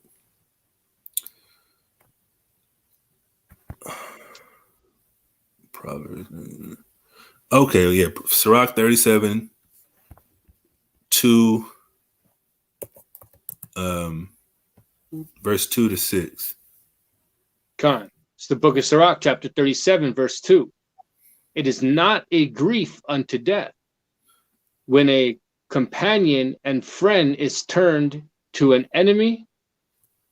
Verse 8. Oh, wicked. Let me share my screen, Salak. Share my screen for the audience. Go ahead, Salak. Read that verse 3. 2. A wicked imagination. Verse 2. It is not a grief unto death when a companion and friend is turned to an enemy. Exactly. Is it not a grief unto death when a companion and friend is turned to an enemy? Is it not weary your spirit? Like, damn, like, this dude turned on me. Like, man, what's going on? We was riding together for a little bit. All of a sudden he he snitched on me, or he stole from me, or took my girl, or all type of stuff. That's going to be something that's going to grieve you on the death. Like, man, this dude hurt my pride. I trusted you, and he's pulled a rug out from under me. He had a wool over my eyes. That type of situation. That could hurt somebody deeper than somebody getting put to death. But that's going to last a long time. Keep reading. Verse 3, a wicked imagination. Whence camest thou into cover the earth with deceit? Go ahead. Verse 4, there is a companion which rejoiceth in the prosperity of a friend, but in the time of trouble will be against him. Read. Verse 5, there is a companion which helpeth his friend for the belly, and taketh up the buckler against the enemy. Exactly. So there's two companions here. Somebody that rejoices in your prosperity, like we referenced earlier. Somebody that's there for you when you got all the ends, all the popular things that the world sees as somebody of stature. But in the time of trouble, they're gonna be against you. Like I said, it's the same context. I read it earlier in Sirach. Trying a friend, guess what? He's gonna be there because you got all the goods. You got all the money, so the women gonna fly. You got the cars, the women gonna fly. You got the money, like I said, to buy everything to look good in front of people. They gonna see you as somebody that's respectable. But guess what? Once you lose it, like I said, once you go to jail, once you in critical on the life support, they're not gonna be there. He's gonna be against you. He well, okay, I'm not a friend with him no more. I don't know that person. Kind of how Peter was with Yahushua. What happened with Yahushua? He was like, man, you gonna deny me 3 times, Peter, man. He's like, no, I'm not. Oh, they round him up, talking about they gonna kill him. Hey, once you just with that, oh no, I don't know him. Somebody else see him. Oh, what you with him earlier? Like, once you just walking around him for the last 3 years? No. Oh, okay, yeah, that's that. That's what Yahushua prophesied. And this is before Yahushua lived, obviously, but it's nothing new under the sun. And then it says what? Verse 5, there's a companion which helpeth his friend for the belly. He sees you got a good game plan, you got a good a business idea, he's gonna help you because he wants to get fed as well. And he's gonna defend you for people that try to take from you, which is a good thing. That's the type of friend you should be. That's the type of spirit you should be in, man. Helping somebody from the ground up and build a business around a certain criteria. And obviously you can be a reaper of the spoils, as you say, you reap what you sow. So if you got a friend that's going to ride with you for the long haul, like I said, in the business aspect and obviously in the walk that we're in right now, that's somebody that you want to go to bat for. And the enemies could be a spiritual enemy. Like I said, we definitely in a spiritual fight in our minds and for our people. But in reference to just a business aspect or a relationship, like I said, they're going to fight for you. Like I said, your wife should fight for you or your girl should fight for you, just like the man should fight for the woman as well, in that particular context as well. So give me the next verse, Slakia. Verse 6. Forget not thy friend in thy mind, and be not unmindful of him in thy riches. Exactly. If somebody that's helping you out along the way, they might not went to college with you. They might not draw up the schematics, in the basement. But guess what? You know them for a while. You grew up with them. They got a good heart. They might not be where they need to be in life. But guess what? You might pull them up. Hey, join me. Ride with me for a second. I know you my friend. I can trust you. I don't got to worry about people stabbing me in the back or trying to rob me blind because, they already know you're a friend. You prove yourself already to them. And obviously, when you get rich, like I said, hey, you can help them out. I just seen something yesterday about something similar. A brother went to jail. I guess he was trying to get interviewed or hired for somebody. I'm not sure. Either was something like that or, oh no, he went to jail, got out of jail. The cops was on his ass so much they raided his house again, took him to jail again, and he got out. He couldn't get a job, but he started like taking pictures of these different I guess that on the skyscraper, something like that. Basically, he was an artist, Slakia, and he was in jail. And guess what? He got rich off these NFTs, which is kind of like pictures, things like that, in digital world, different type of digital currency. And he sold like $6 million. He got $6 million worth of it. Guess what? He's like, hey, He got rich basically over the couple years. So I don't know how long. I just read it yesterday. I read an article. He got a cellie or somebody that was in jail with him. He said he put 75,000 to the side for him just because. That's the type of friend he needs. Right. He was riding with him when it was down and out. That's what I'm saying. That's exactly what he said. He said he put 75K to the side when he gets out. It's good. Here you go. Bam. You don't worry about nothing. That's going to put you ahead. That's going to set you straight for a little bit. And he's still going to help map that, I'm sure. And that's the type of friend you need, man. But I read this earlier. Demetrius Burns, I have an incurable disease in my back that caused me a lot of pain. Will I be destroyed for taking pain meds? Not necessarily. What you got, like scoliosis or something like that? I know you asked it a while ago or 6 minutes ago, but that's, I don't want to say it's not common, but I know that's definitely something that people go through. And I wouldn't necessarily say you got to depend on it, but if that's all you got right now to help you, I don't think it's an issue, because I know they definitely have to give you like the heavy hitter drugs in that regard. But ultimately, you got to fast and pray, brother. I know there's definitely different remedies outside of just, the poison they're giving you. But until you find that, I mean, I would definitely tell you, don't stop taking it. You're going to be in pain. Like, nah, like that's crazy. Nobody want to be in pain like that. So I worked in the pharmacy. I noticed, a lot of side effects for most of that nonsense. So I can't say you're going to be destroyed. That's not my place. I don't think so.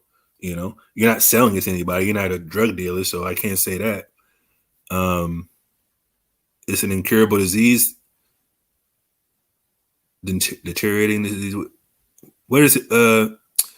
It's not scoliosis. Then it's something. I forgot what it's called. I think I know what you're talking about. I don't want to say too much, but I'm thinking it's with your spine or something like that. Because I think I've heard of that before. But either way, no. I would say no. You're not gonna be destroyed for taking meds if you're in pain.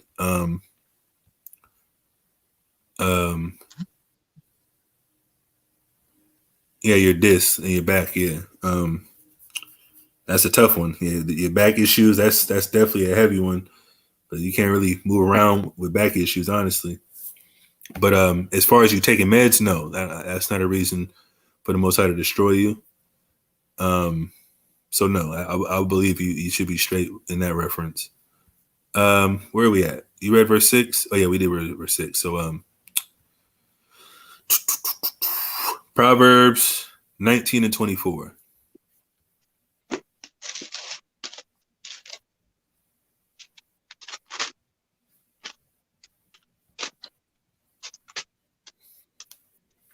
The book of Proverbs, chapter 19 and verse 24. A slothful man hideth his hand in his bosom, and will not so much as bring it to his mouth again. Exactly. This is another spirit our people are in, being slothful. Some people in the truth are slothful. They know the truth. They know what to do. Maybe I don't want to say they know what to do, but obviously they in the truth, they know about the camps. They know about the brothers that on the street corners teaching, studying, putting their life on the line for the most part. And they don't do it. They don't want to teach anybody. They just riding the wave. They just claim to be an Israelite. They want to be groupies. There's a lot of groupies in Israel. I'm just gonna say that flat out. There's definitely groupies in Israel. Male groupies too. I don't care what people say. There's male groupies in this thing. People really be getting butthurt. People really be getting butthurt when they don't get acknowledgement from certain people that they look up to in a sense. And that's horrible. Like, that doesn't make sense. But being slothful isn't a good thing. You don't want to work for your food, which is a curse that we are under Adam. That's what it says in Genesis. You got to work for your bread by the sweat of your brow. That's what it says. So guess what? If you don't work, you don't eat, right? That's just a common theme.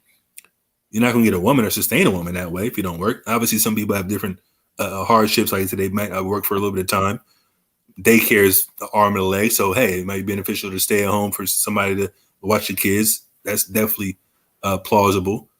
But guess what? It says if if you are soft when you hide your hand in your bosom, you just hide. Okay, I'm pretending I'm capable of working, but I don't really want to work. Somebody told me a story at work saying that some dude, his brother, got some money, and the dude was older than him. Dude was like 40 something, but he don't want to work.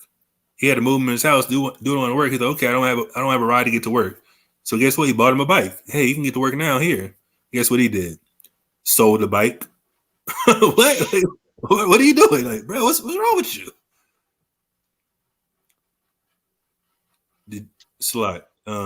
Degenerative disc disease. Ooh wee.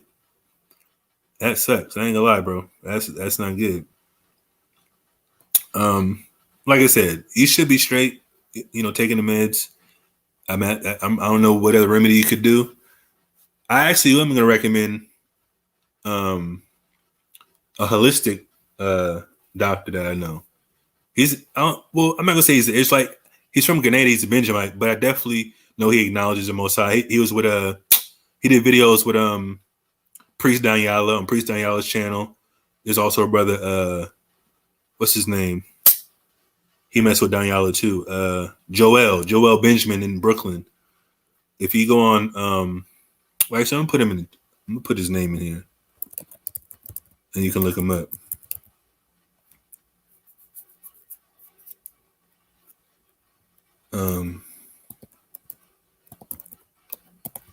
Patrick Delves.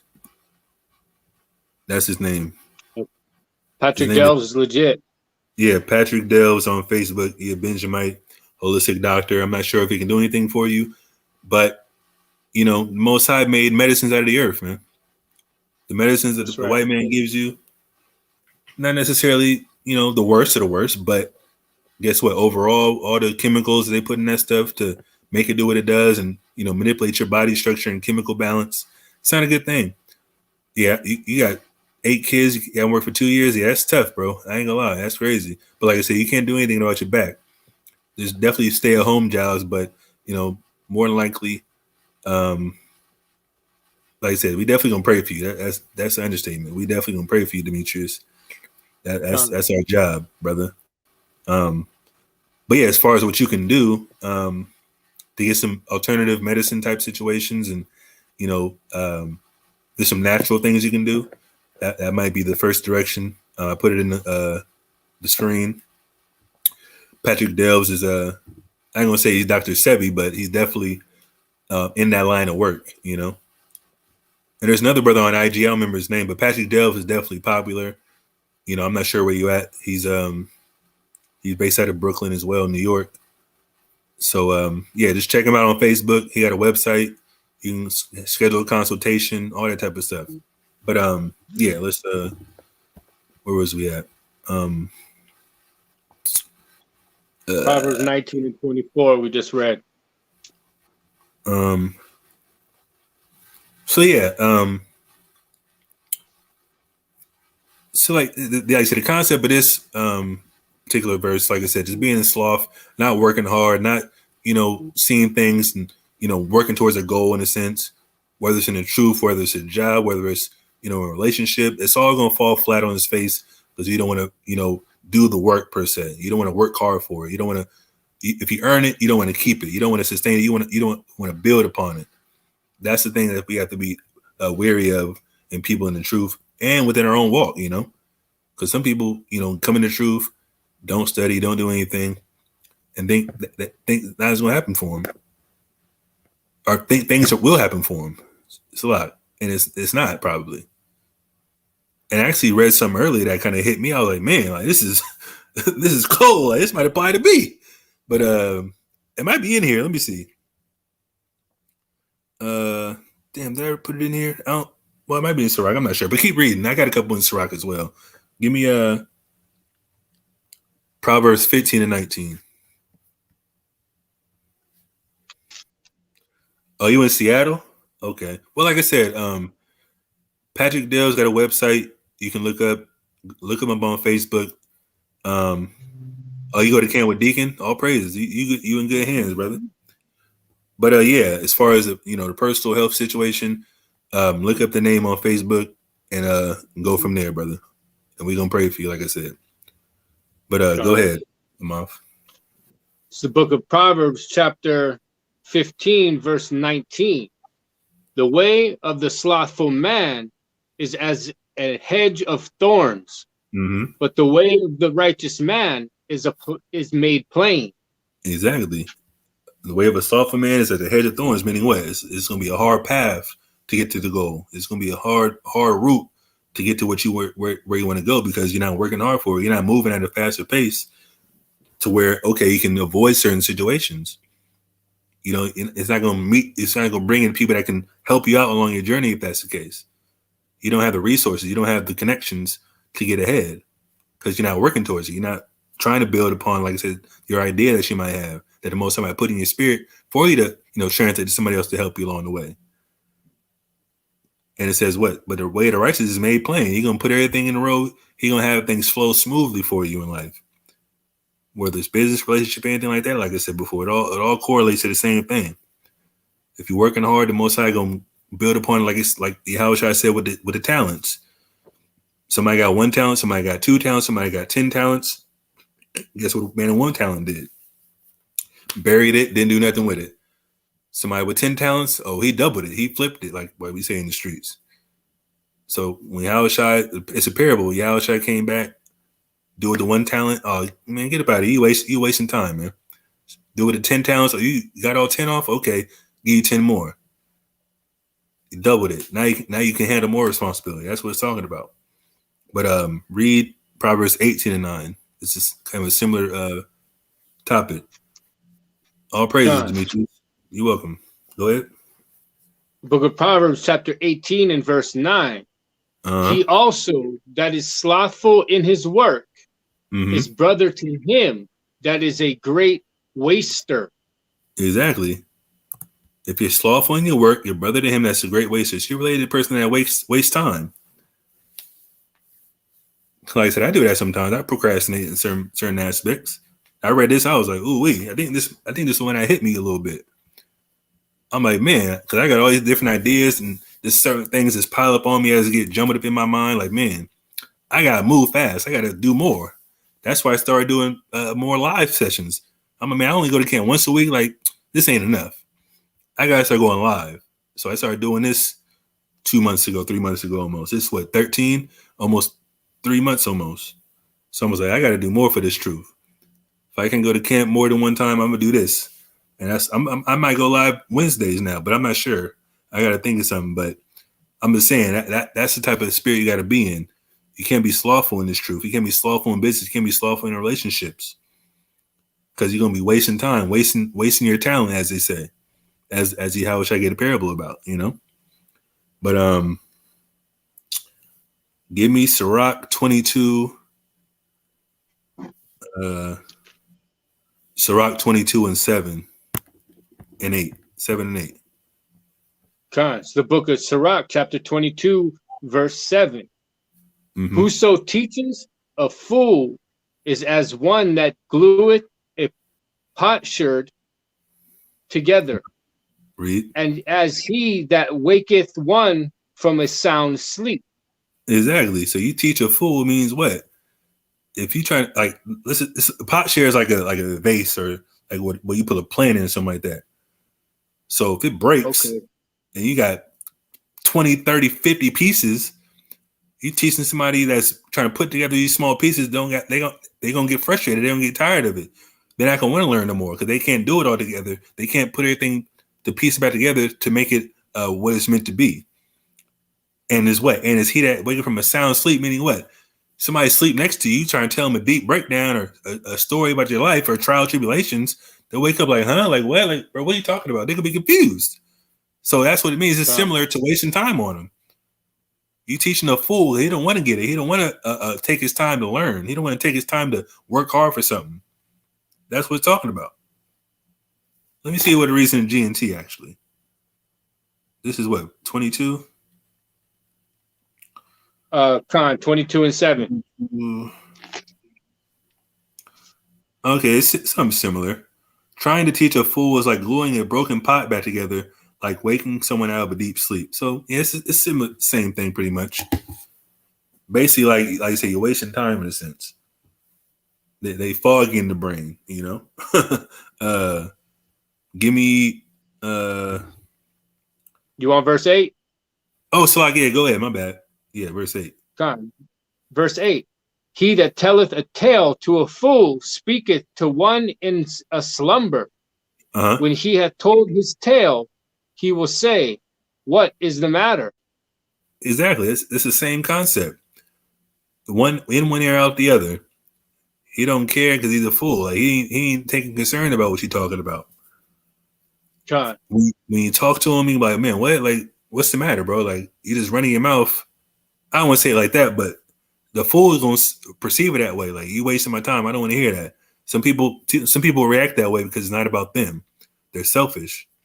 That's the type of person that you don't want to be around. They can't help you when you go to them for issues, or you go for advice. Like I said, and it all falls back on the very first verse I read, or Amount read, about trying a friend, seeing who's going to be there for you, see who's going to listen to you when you come to them for certain situations. And it all comes full circle, man. Give me Sirach 14, actually. Sirach 14:5. God. It's the book of Sirach, chapter 14 and verse 5. He that is evil to himself, to whom will he be good? Exactly. He shall not take pleasure in his goods. Exactly. You're evil to yourself by not keeping the law. You're evil to yourself by being a talebearer. You're evil to yourself by not taking correction. You're evil to yourself by being covetous. You're evil to yourself by, being wicked. That's pretty much what it comes down to. You're not going to take pleasure in your goods because, first and foremost, you might get put to death, God. Secondly, you might waste your money on things that are fruitless. Think you got to impress people, being prideful, get robbed, all that type of stuff happens. That's how you're not enjoy your goods. You're not going to take pleasure in it because somebody might take your girl, somebody might take your materialistic stuff. You might go to jail for doing dumb stuff. All that type of stuff can happen, man, because you're not good to yourself. You're being evil to yourself. Being succumbed by different people that are in your ear that might not be good for you. That's another situation that may happen. What was that? 7 or so? That was 5. Give me yeah, it's only one verse. I thought it was more, but give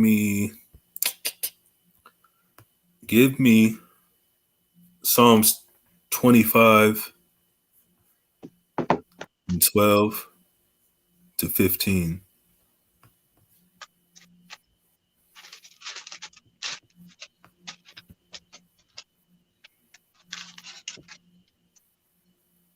It's the book of Psalms, chapter 25 and verse 12.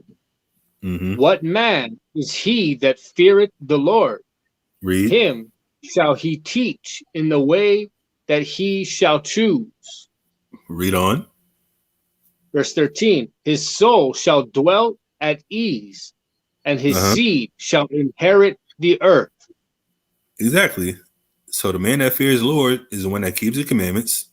And that's that the Most High is going to teach in a way that he shall choose. I mean, he's going to guide you along your path. He's going to put you in the right places, put you under teachers that are going to teach you properly, that's going to sustain you, that's going to hold you accountable, that's not going to allow you to, do wicked stuff that the Most High hates and finds abominable.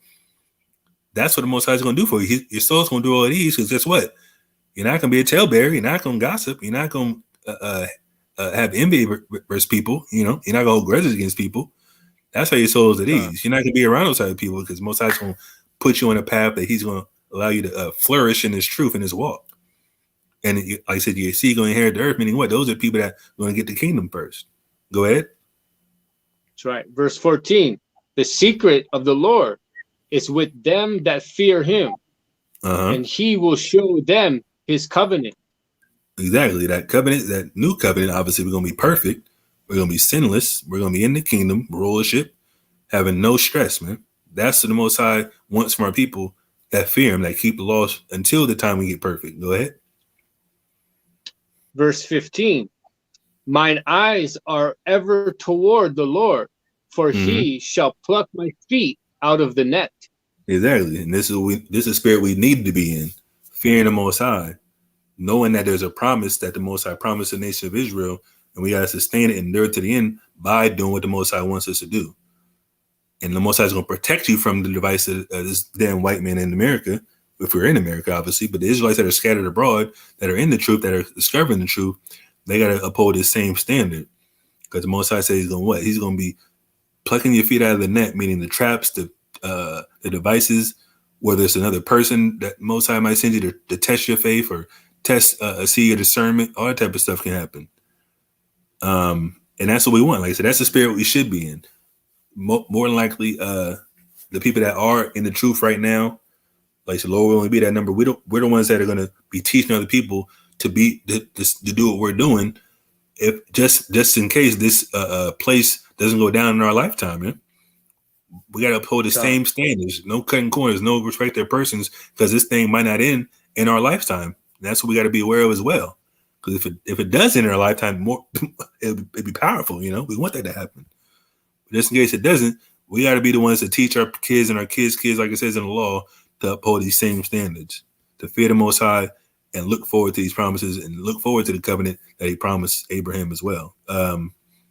Give me Psalms 11 and 30. Or excuse me, Proverbs 11 and 30.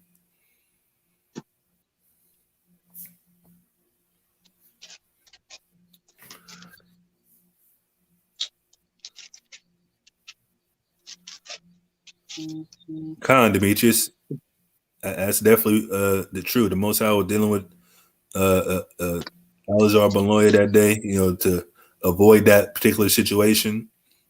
So, like I said, you weren't there for a reason, brother. But at the same time, the angels encamp around the men that fear the Most High, as is written in Psalms as well. But read. It's the book of Proverbs, chapter 11 and verse 30.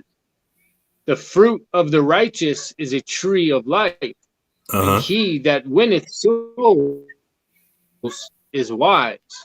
Exactly. The fruit of the righteous, meaning what you teach people, what you give to people to nourish them, which is the word of God, the laws of God. That's a tree of life, because that's going to be the tree of life in the new kingdom of heaven, which is the Israelites running the earth with the laws of God as their guide, as a light to their feet, as is written as well. Unto the world calls Christ, who was a perfect vessel that kept the law perfectly in his time frame. And it says, and he that winneth souls is wise. He win a soul by what? Having them convert from wickedness to righteousness. And also yourself maintaining that righteous spirit as well. Not doing anything that the Most High doesn't like and finds abominable, as I read before. You're wise, and that's the type of spirit you got to be in. Go to the last verse, Psalms 37 and 37, and read to the end.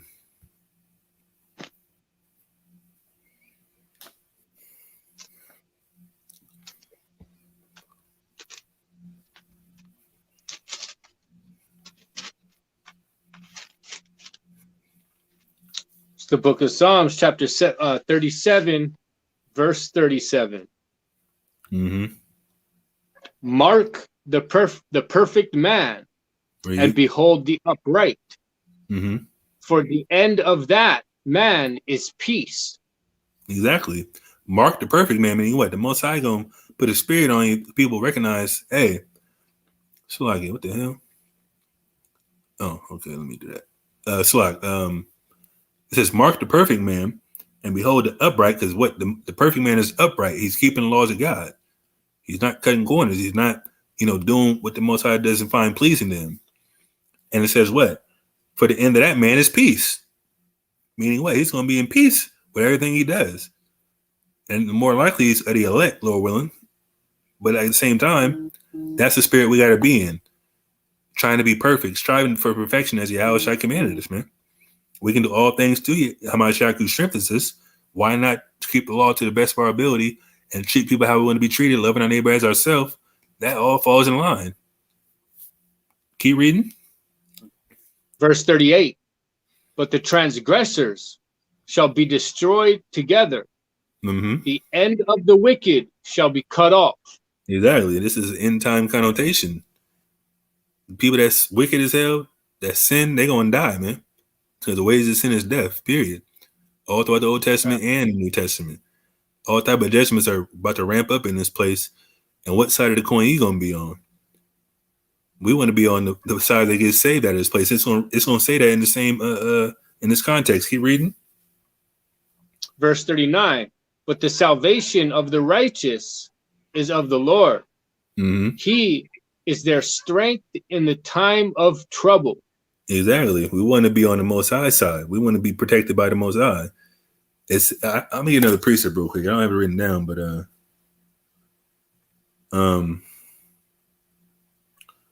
it's gonna go perfect with this one.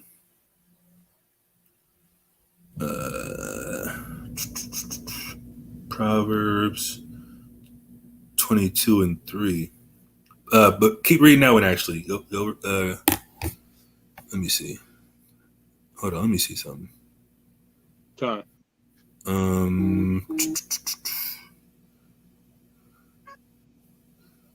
But the salvation of the righteous is of the Lord. He is their strength in the time of trouble.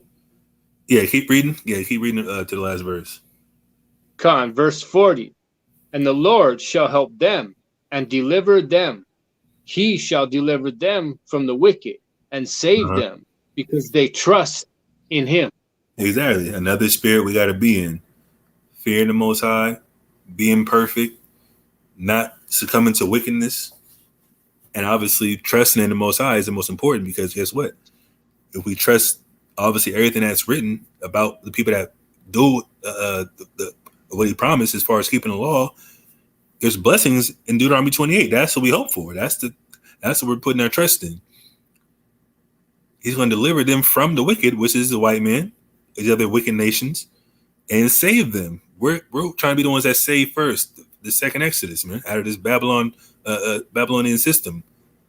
Egypt and Sodom and Egypt, as it's called in Revelation. We want to be up out of this place, man.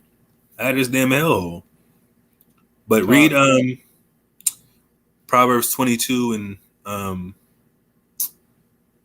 3. It's the book of Proverbs, chapter 22 and verse 3. Kind of prudent man. Yeah, hopefully you join the fold, brother. It's all good. Go ahead. Verse 3. A prudent man foreseeth the evil and hideth himself. Exactly. A prudent man means what? So like a prudent man is representing somebody that, that's aware, that has some type of consciousness and sees what's going on in the world. We know what this white man trying to do. Push this whole jabs situation. Make sure people can't shop, they can't buy certain things, they can't get into certain facilities anymore. Like all that stuff is an agenda. And then I think I brought it out at camp last week. How I seen I don't know if it was like a little short. I think you have shorts on Instagram or YouTube. I seen like a little short video where dude was talking about 40% of America's money was printed in the last year or two. I'm like, that's crazy. And there's trillions of dollars in debt in America. Because guess what? If they printed 40% of America's money in the last year or 2 years, they're looking for a bubble to burst. And when that's been happening for the last 6-7 years, talking about this bubble, you know what I'm talking about? Because let's just say, like I said, if there's so much debt and there's if money's not worth as much as it's going to be worth, and there's so much money to spend, but it's not worth that much, that means what? Inflation has to go. Inflation has to rise. That's why there's certain places I've seen people Instagram posts talking $15 certain places. I seen a steak that was like $55 in the store that somebody took a picture of. I'm like, that is insane. So guess what?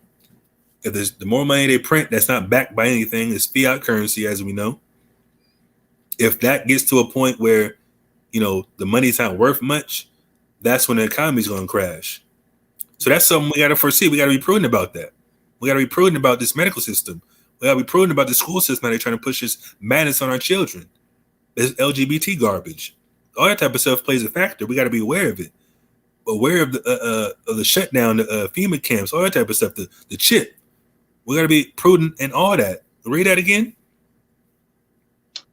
Verse 3, a prudent man foreseeth the evil and hideth himself, but Exactly. the You hide simple yourself from pass. that. Not hiding yourself doesn't necessarily mean you got to tuck yourself away in a cave, but you got to be prepared in a sense. Whether it's buying goods, buying, certain solar products, or whatever the case may be, linking yourself up with certain people that have resources you can utilize. That's why the brotherhood and sisterhood is so prevalent in the Israelite community, because we can help each other in situations. I'm not gonna say anything on this on this internet, but I know there's places to go. But go ahead. But the simple pass on and are punished. Exactly. The simple pass on and are punished. Why? They don't have prudence. They're not thinking about the future. They don't believe in the Bible first and foremost. They don't think about the prophecies that's going to unfold, about the wars, rumors of wars, the civil wars, the famine of the word, the famine of food, no more water, all that type of stuff is going to happen in America. And I believe it's going to happen last in America, because America's the most prominent country. It's happening all over Europe. It's happening in Central and South America, Australia. You're seeing all these different uprisings and things like that over this jab situation, trying to lock people down. People ain't having that. They try to do it in America. It's going to be a real war zone, guaranteed. It's going to be a real life apocalyptic feature where people are going to be dying in the streets trying to get some money, trying to get some, not money, but food and resources that's going to sustain them. That's why they're coming out with all these different zombie movies, because it's going to be like that for real. I don't want to say people are zombies, but they're going to be fighting like it's zombies attacking them, because there's not going to be nothing to go to. Everything's going to be shut down, quarantine, all that type of stuff is going to happen. And guess what? The simple people that are going to pass on and perish from that situation. And they're going to be punished for their wickedness and not foreseeing the evil. And first and foremost, if you're not an Israelite, we don't really care. But if you're not an Israelite, you succumb to that, more likely you might be a 2/3. But guess what? We don't want our people to suffer for the most part. But like I said, at the same token, the 2/3 are going to die in America, whether it's from the nuclear destruction or the race wars or the FEMA camps, starving to death. All that type of stuff can happen to you. But guess what? The people that trust in the Most High, that believe in the prophecy, that are preparing for this Jacob's trouble, all that type of stuff, the Most High says He's gonna hide you from it. He's gonna protect you. It says if we the Most High is our strong tower. It says. Let me see what that says to that. It's in Psalms actually. And let me get that last one. Psalms 18:10. Let me read it. The name of the Lord is a strong tower. The righteous runneth into it and is safe. We call on Yahweh because we know that's his name. We know what he asks of us. And we know he's going to deliver us from wickedness if we trust in him and we uphold his standards, you know? And we want to be safe from everything that's this white man got planned. And like I said, that's what prudence comes into play. Being smart, thinking ahead. That's what prudence means. Let me get the definition actually on our way out. And I'm going to put it on the screen. And if you got something, you can chime in as well. Where is it at? Let me share my screen. The definition of prudence: cautiousness, wisdom, judgment. That's what it's talking about. Being cautious, thinking ahead, like I said. That's pretty much what it comes down to. And when you read the Bible, we know what's going to happen. So you got to be cautious in your spirit. Know that there's that something can happen down the line, but being in the right spirit, the Most High can put you in position and bring you across paths with people that can help you along your way in the journey, that for future reference. You know, but that's pretty much all I got. It's midnight over here. What time is it over there? 10. Oh, you 2 hours? Okay, yeah, you 2 hours behind us. But yeah, you had anything to bring out? No, you covered it all. Killed that. All praises. Listen, man, I could have went way longer. Like I said, this is a pretty simple topic, but everything in the spirit I brought out, is what I felt needed to be brought out. As far as just the different categories of the spirit, not to be in, the spirit to be in. Like I said, it's basic, but like I said, it can. I could have went way deeper. We already been on here for damn near 2.5 hours, but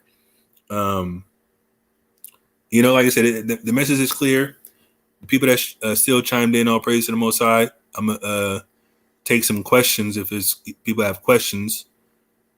And like I said, we can close out in a little bit. Okay. You know.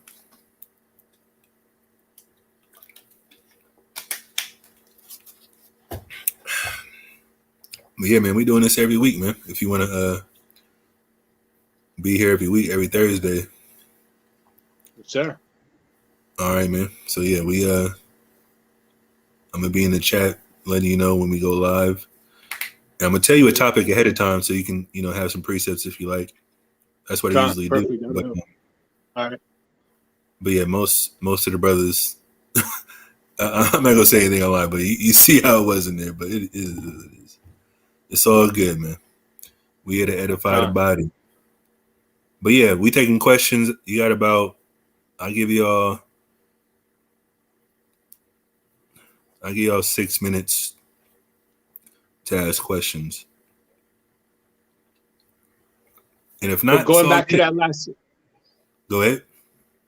Going back to that last script that we brought out about, Yahweh hiding us, in these times of trials and tribulations, because we with the word and we keep these laws. That's already happening. You can even look at the jab. Most of us in the truth is staying clear away from that. You know what I mean? And that's killing people left and right. So exactly.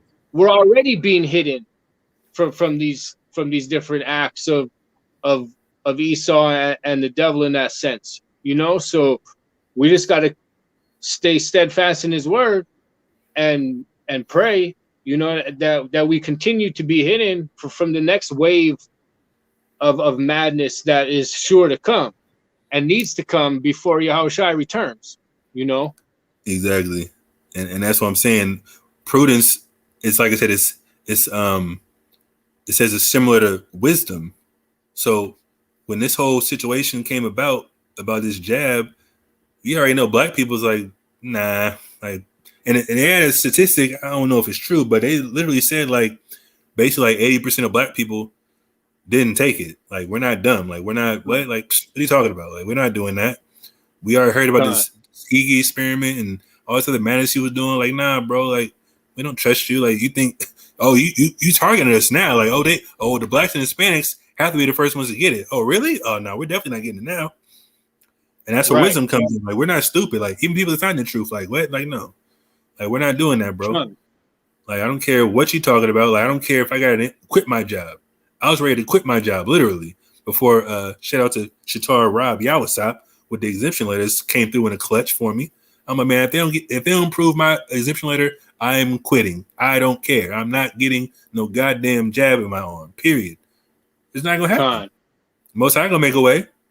I'll sleep in my car. I don't give a damn. That's right. Trust me. And if all else fails, one of the Akim can hold me down. Like I said, I go to Hawaii, be out there with y'all. Hey, you feel me? Run that. You feel? That's what I'm saying. Like, I'm not worried about none of this stuff. I'm like, Most High gonna put me exactly where he need me to be. If I need to fall off for a little bit, bounce back, hey, I'm not doing what Esau wants me to do. I don't give a damn. I'm doing what the Most High called me to do. And Most High put it on Rob's spirit to make these letters. My job approved it. Guess what? I'm still working here. It's all good. But nobody got questions, I see. But I see you got about 3 more minutes, so it is what it is. But yeah, that was a powerful point, though. But I don't want to be the the bearer of bad news. There is some people that say we should take it. I'm not gonna say any names, but some people have different ideologies. That's all. Hold on. Israel going back to the wilderness comes after the 100-foot were delivered from the chariots. Does the multitude go up in the chariot too? That is a great question. That is definitely how it happens. Let's get Revelation Revelation 14.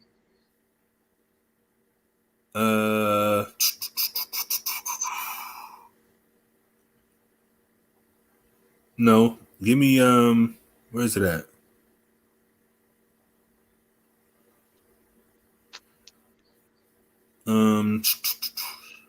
Let me get it. Salakia.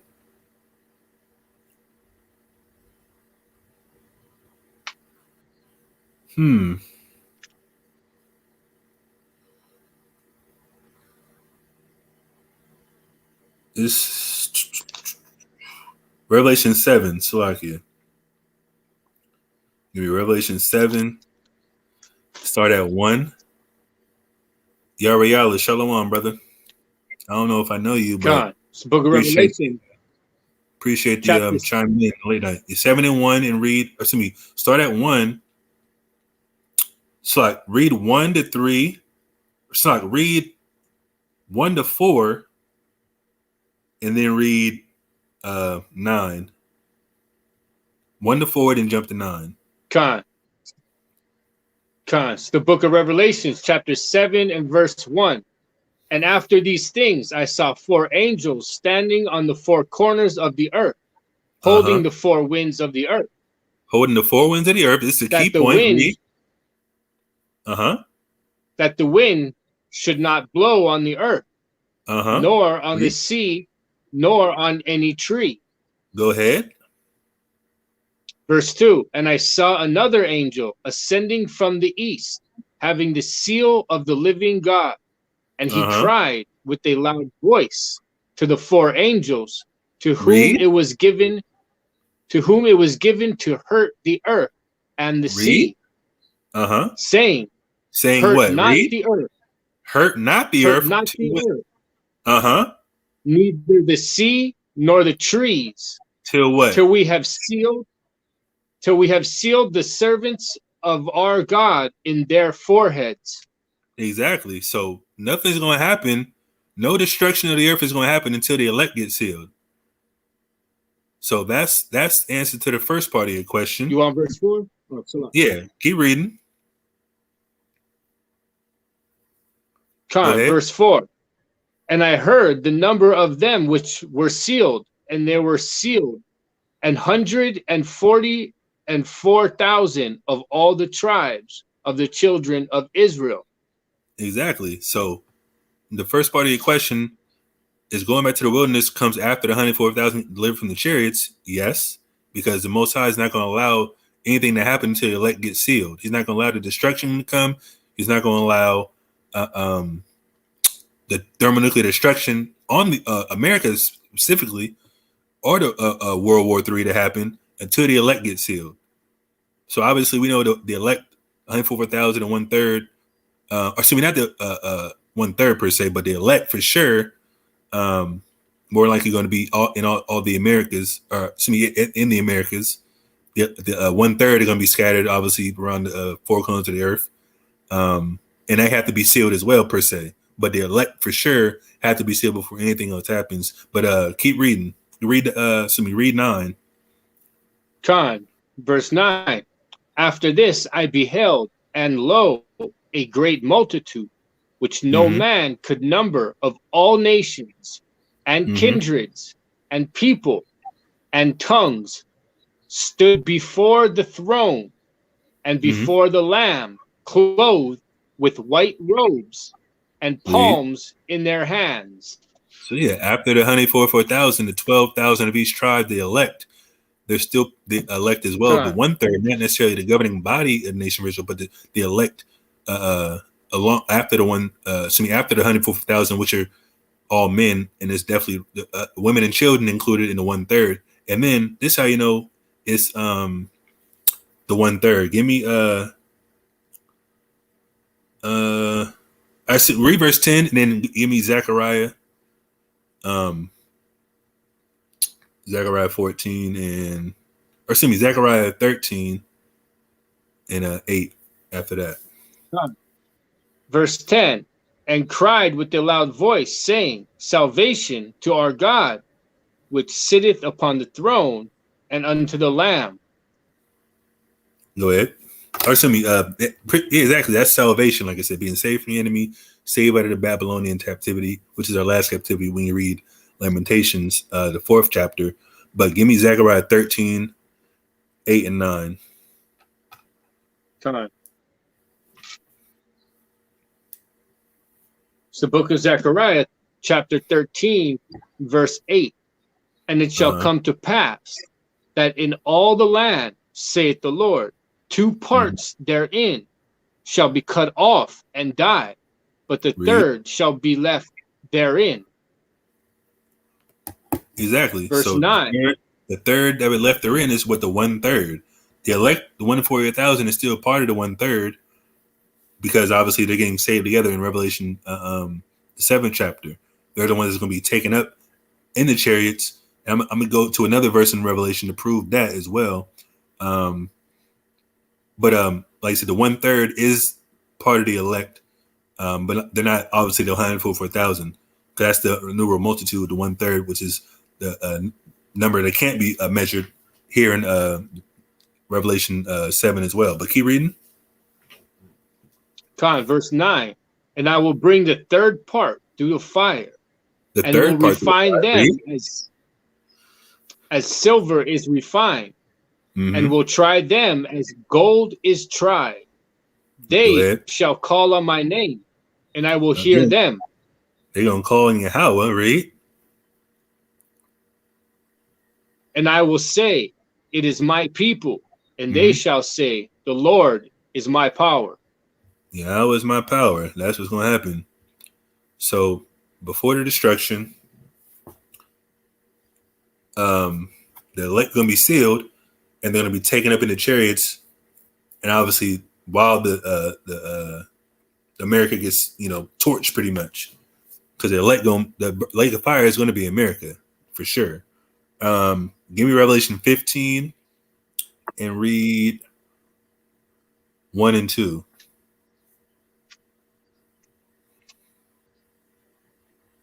It's the book of Revelation, chapter 15, verse 1. And I saw another sign in heaven, great and marvelous, 7 angels having the 7 last plagues. For in them is filled up the wrath of Yahweh. Exactly. All the wrath of Yahweh is written in Revelation 6, Revelation 8, or yes. I think it's 8 and 9 as well. Let me double check. Yeah, 8 and 9, which is all the vials and trumpets, things like that. Keep reading. Verse 2. And I saw, as it were a sea of glass mingled with fire. Exactly. And what's that talking about? The sea of glass mingled with fire. Do you know what that is, Amath? We just read a precept in Zechariah, meaning what? They're going to be bringing the third part through the fire, which is the lake of fire. So when you read about a sea of glass mingled with fire, what is that talking about? The sea of glass mingled with fire. Go ahead. Yeah, Canal put in the chat. It's talking about the firmament. The elect and the 1/3 are going to be taken up in the chariots, and they're going to look down through the firmament, looking at the basically the fire on the earth. Like, damn, like there's fire because the nuclear destruction is happening right below their feet, and they escape that judgment pretty much. But keep reading. And them that had gotten the victory over the beast, and over his image, and over his mark, and over the number of his name. Exactly. Read. And of the sea of glass, having the harps of Yahweh. Exactly.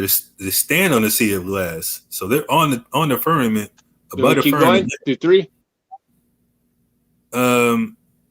No, that's all I wanted. I'm gonna get something else after this. So basically, that's referencing them to take it up in the chariots, like I said, getting escape from the judgment. And then as far as the what did he put? The wilderness. Yeah, the wilderness is Ezekiel, I believe the 20th chapter. Read Ezekiel 20 and 33. And then he said he had a follow-up question. I'm gonna get to that in a second.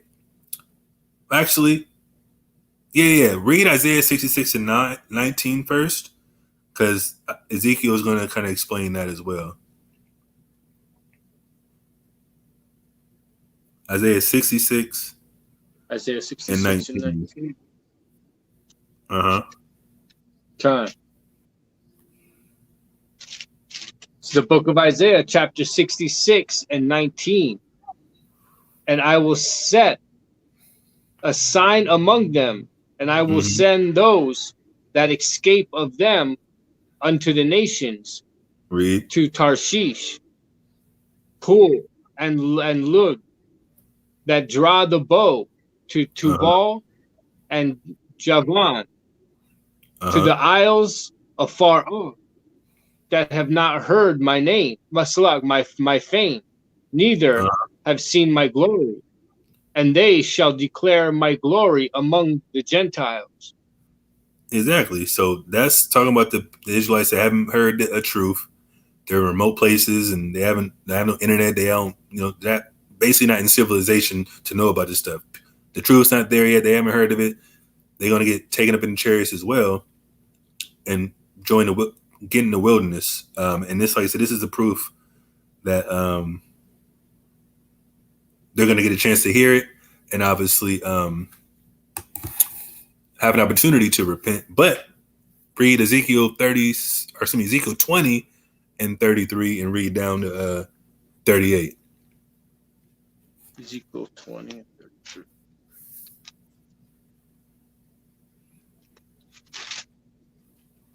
So yeah, the first part of the question, yes, they will be taking them in the chariots. But will they make it? That's the question. Go ahead. It's the book of Ezekiel, chapter 20 and verse 33. As I live, saith the Lord Yahweh, surely with a mighty hand and with a stretched out arm and with fury poured out, I will rule over you. Go ahead. And I will bring you out from the people and will gather you out of the countries wherein ye are scattered, with a mighty hand and with a stretched out arm and with fury poured out. Exactly. So verse 35. Everybody that's scattered abroad, they're going to be taken up and they're going to be gathered. Go ahead. Including the people that haven't heard the fame. Read. And I will bring you into the wilderness of the people, and there will I plead with you face to face. Exactly. Verse 36. Like as I pleaded with your fathers in the wilderness of the land of Egypt, so will I plead with you, saith the Lord Yahweh. Go ahead. And I will cause you to pass under the rod, and I will bring you into the bond of the covenant. Exactly. And I will purge. So, go ahead. Verse 38. And I will purge out from among you the rebels and them that transgress against thee. Exactly. So the elected 1/3 already heard the fame for the most part. They're the ones that know what's going on. They get redeemed out of America for the most part, and the place that the Israelites were scattered that actually know the truth. But the people that are getting purged out, or the people that haven't heard the fame, they're going to come into the fold in the wilderness. They're going to hear it. Okay, get down and lay down. Oh, you don't want to get down? Okay, get purged out, get killed, get thrown into the lake of fire again. That's what's happening. Go ahead. I will bring them forth out of the country where they sojourn, and they shall not wherever they came from, they're going to have a chance to hear the information, get down and lay down, join the covenant, or what does it say? And they shall not enter into the land of Israel, and ye shall know that I am the Lord. Exactly. So, Lord willing, that answer your question. Like I said, the people that haven't heard the fame are the ones that aren't part of the 1/3 as of yet. Some people that are going to abide by the covenant and come into the covenant, they're going to be a part of the 1/3.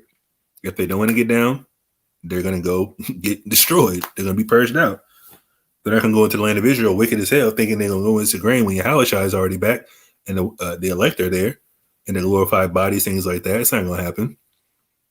So hopefully that answers your question, brother. And if you don't have any other questions, we're going to close out in 2 minutes.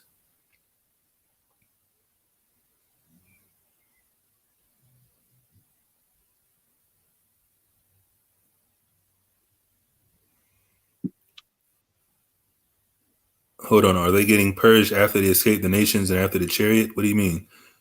They're not going to. These people that haven't heard the fame, they're going to be, like I said, in remote places for the most part. So they're not necessarily escaping anything except for the second death. Actually, they probably going to be partaking in the second death if they get purged out. But yeah, the people that aren't, the people that are escaping the nations, yeah, they're not a part of the second death of America, but they will get thrown to the lake of fire if they don't get down in the wilderness. Yes, after the chariots, but they're still going to be taken up in the chariot to go to the wilderness to get the opportunity to get down, like I said. So that's something that is definitely an interesting topic. It's been asked before, like I said, because we all thought, okay, only the righteous people are going to go up in the chariot, but this proves otherwise for the most part.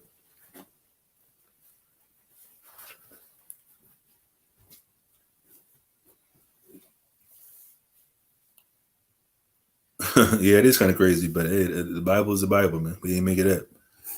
We can't just say, oh, only the righteous people are going to go up in the chariot. Because obviously we don't know who's righteous or not until the Most High judges them at that particular time.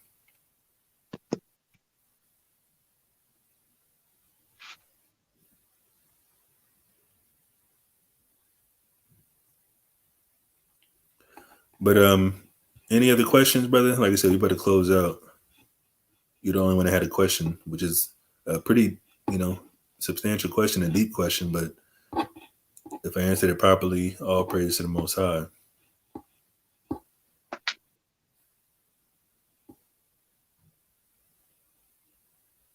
One minute.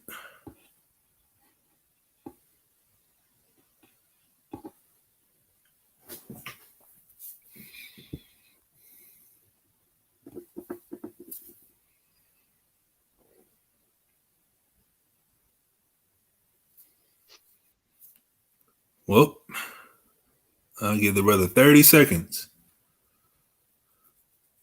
All praises, Kanal. It's all good, man. Anytime. I know you ain't here a lot, I believe, every Thursday, so it's all good. You got any thing to close out with him off? I'm good. Powerful build. Definitely all praise to the Most High. So we're going to close out. Give all praise, honor, and glory to Yahweh by Shem HaMashiach Yahushai, and say Shalom, man. Shalom.